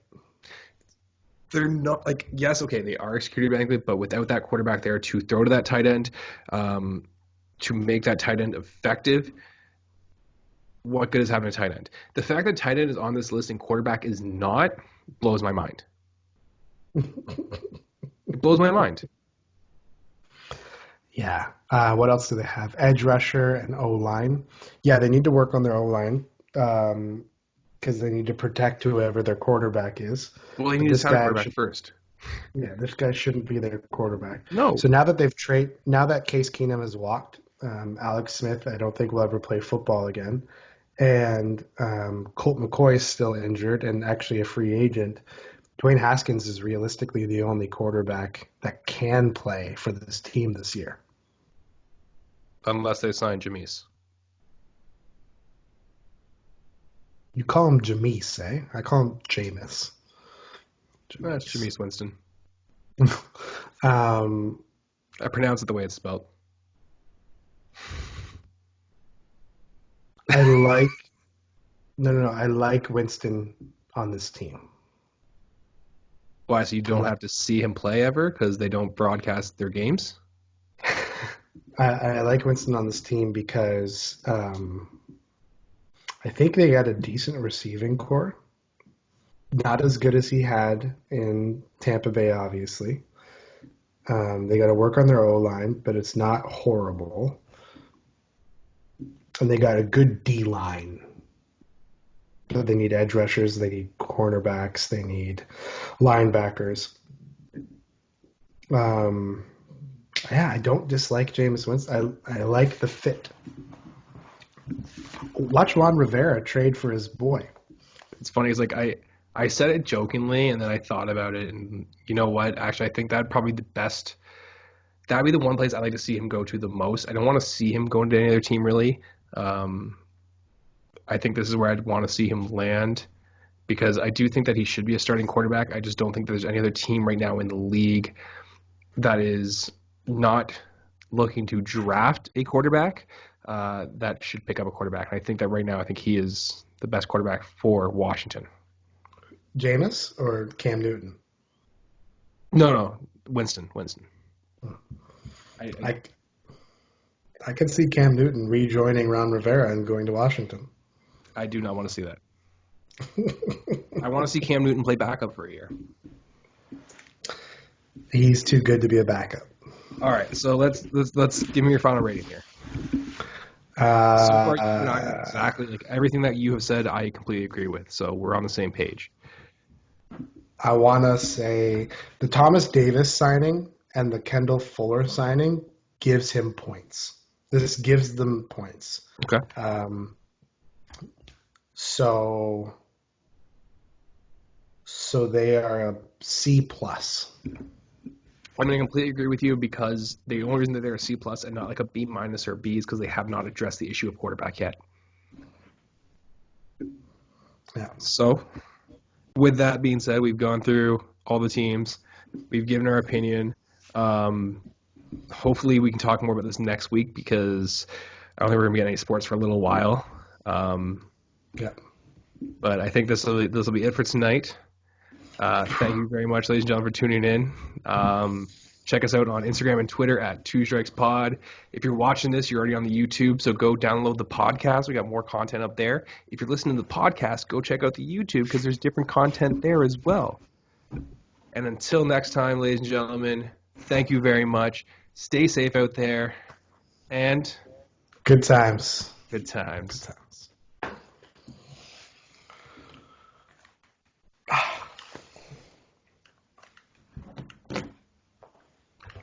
Oh, buddy.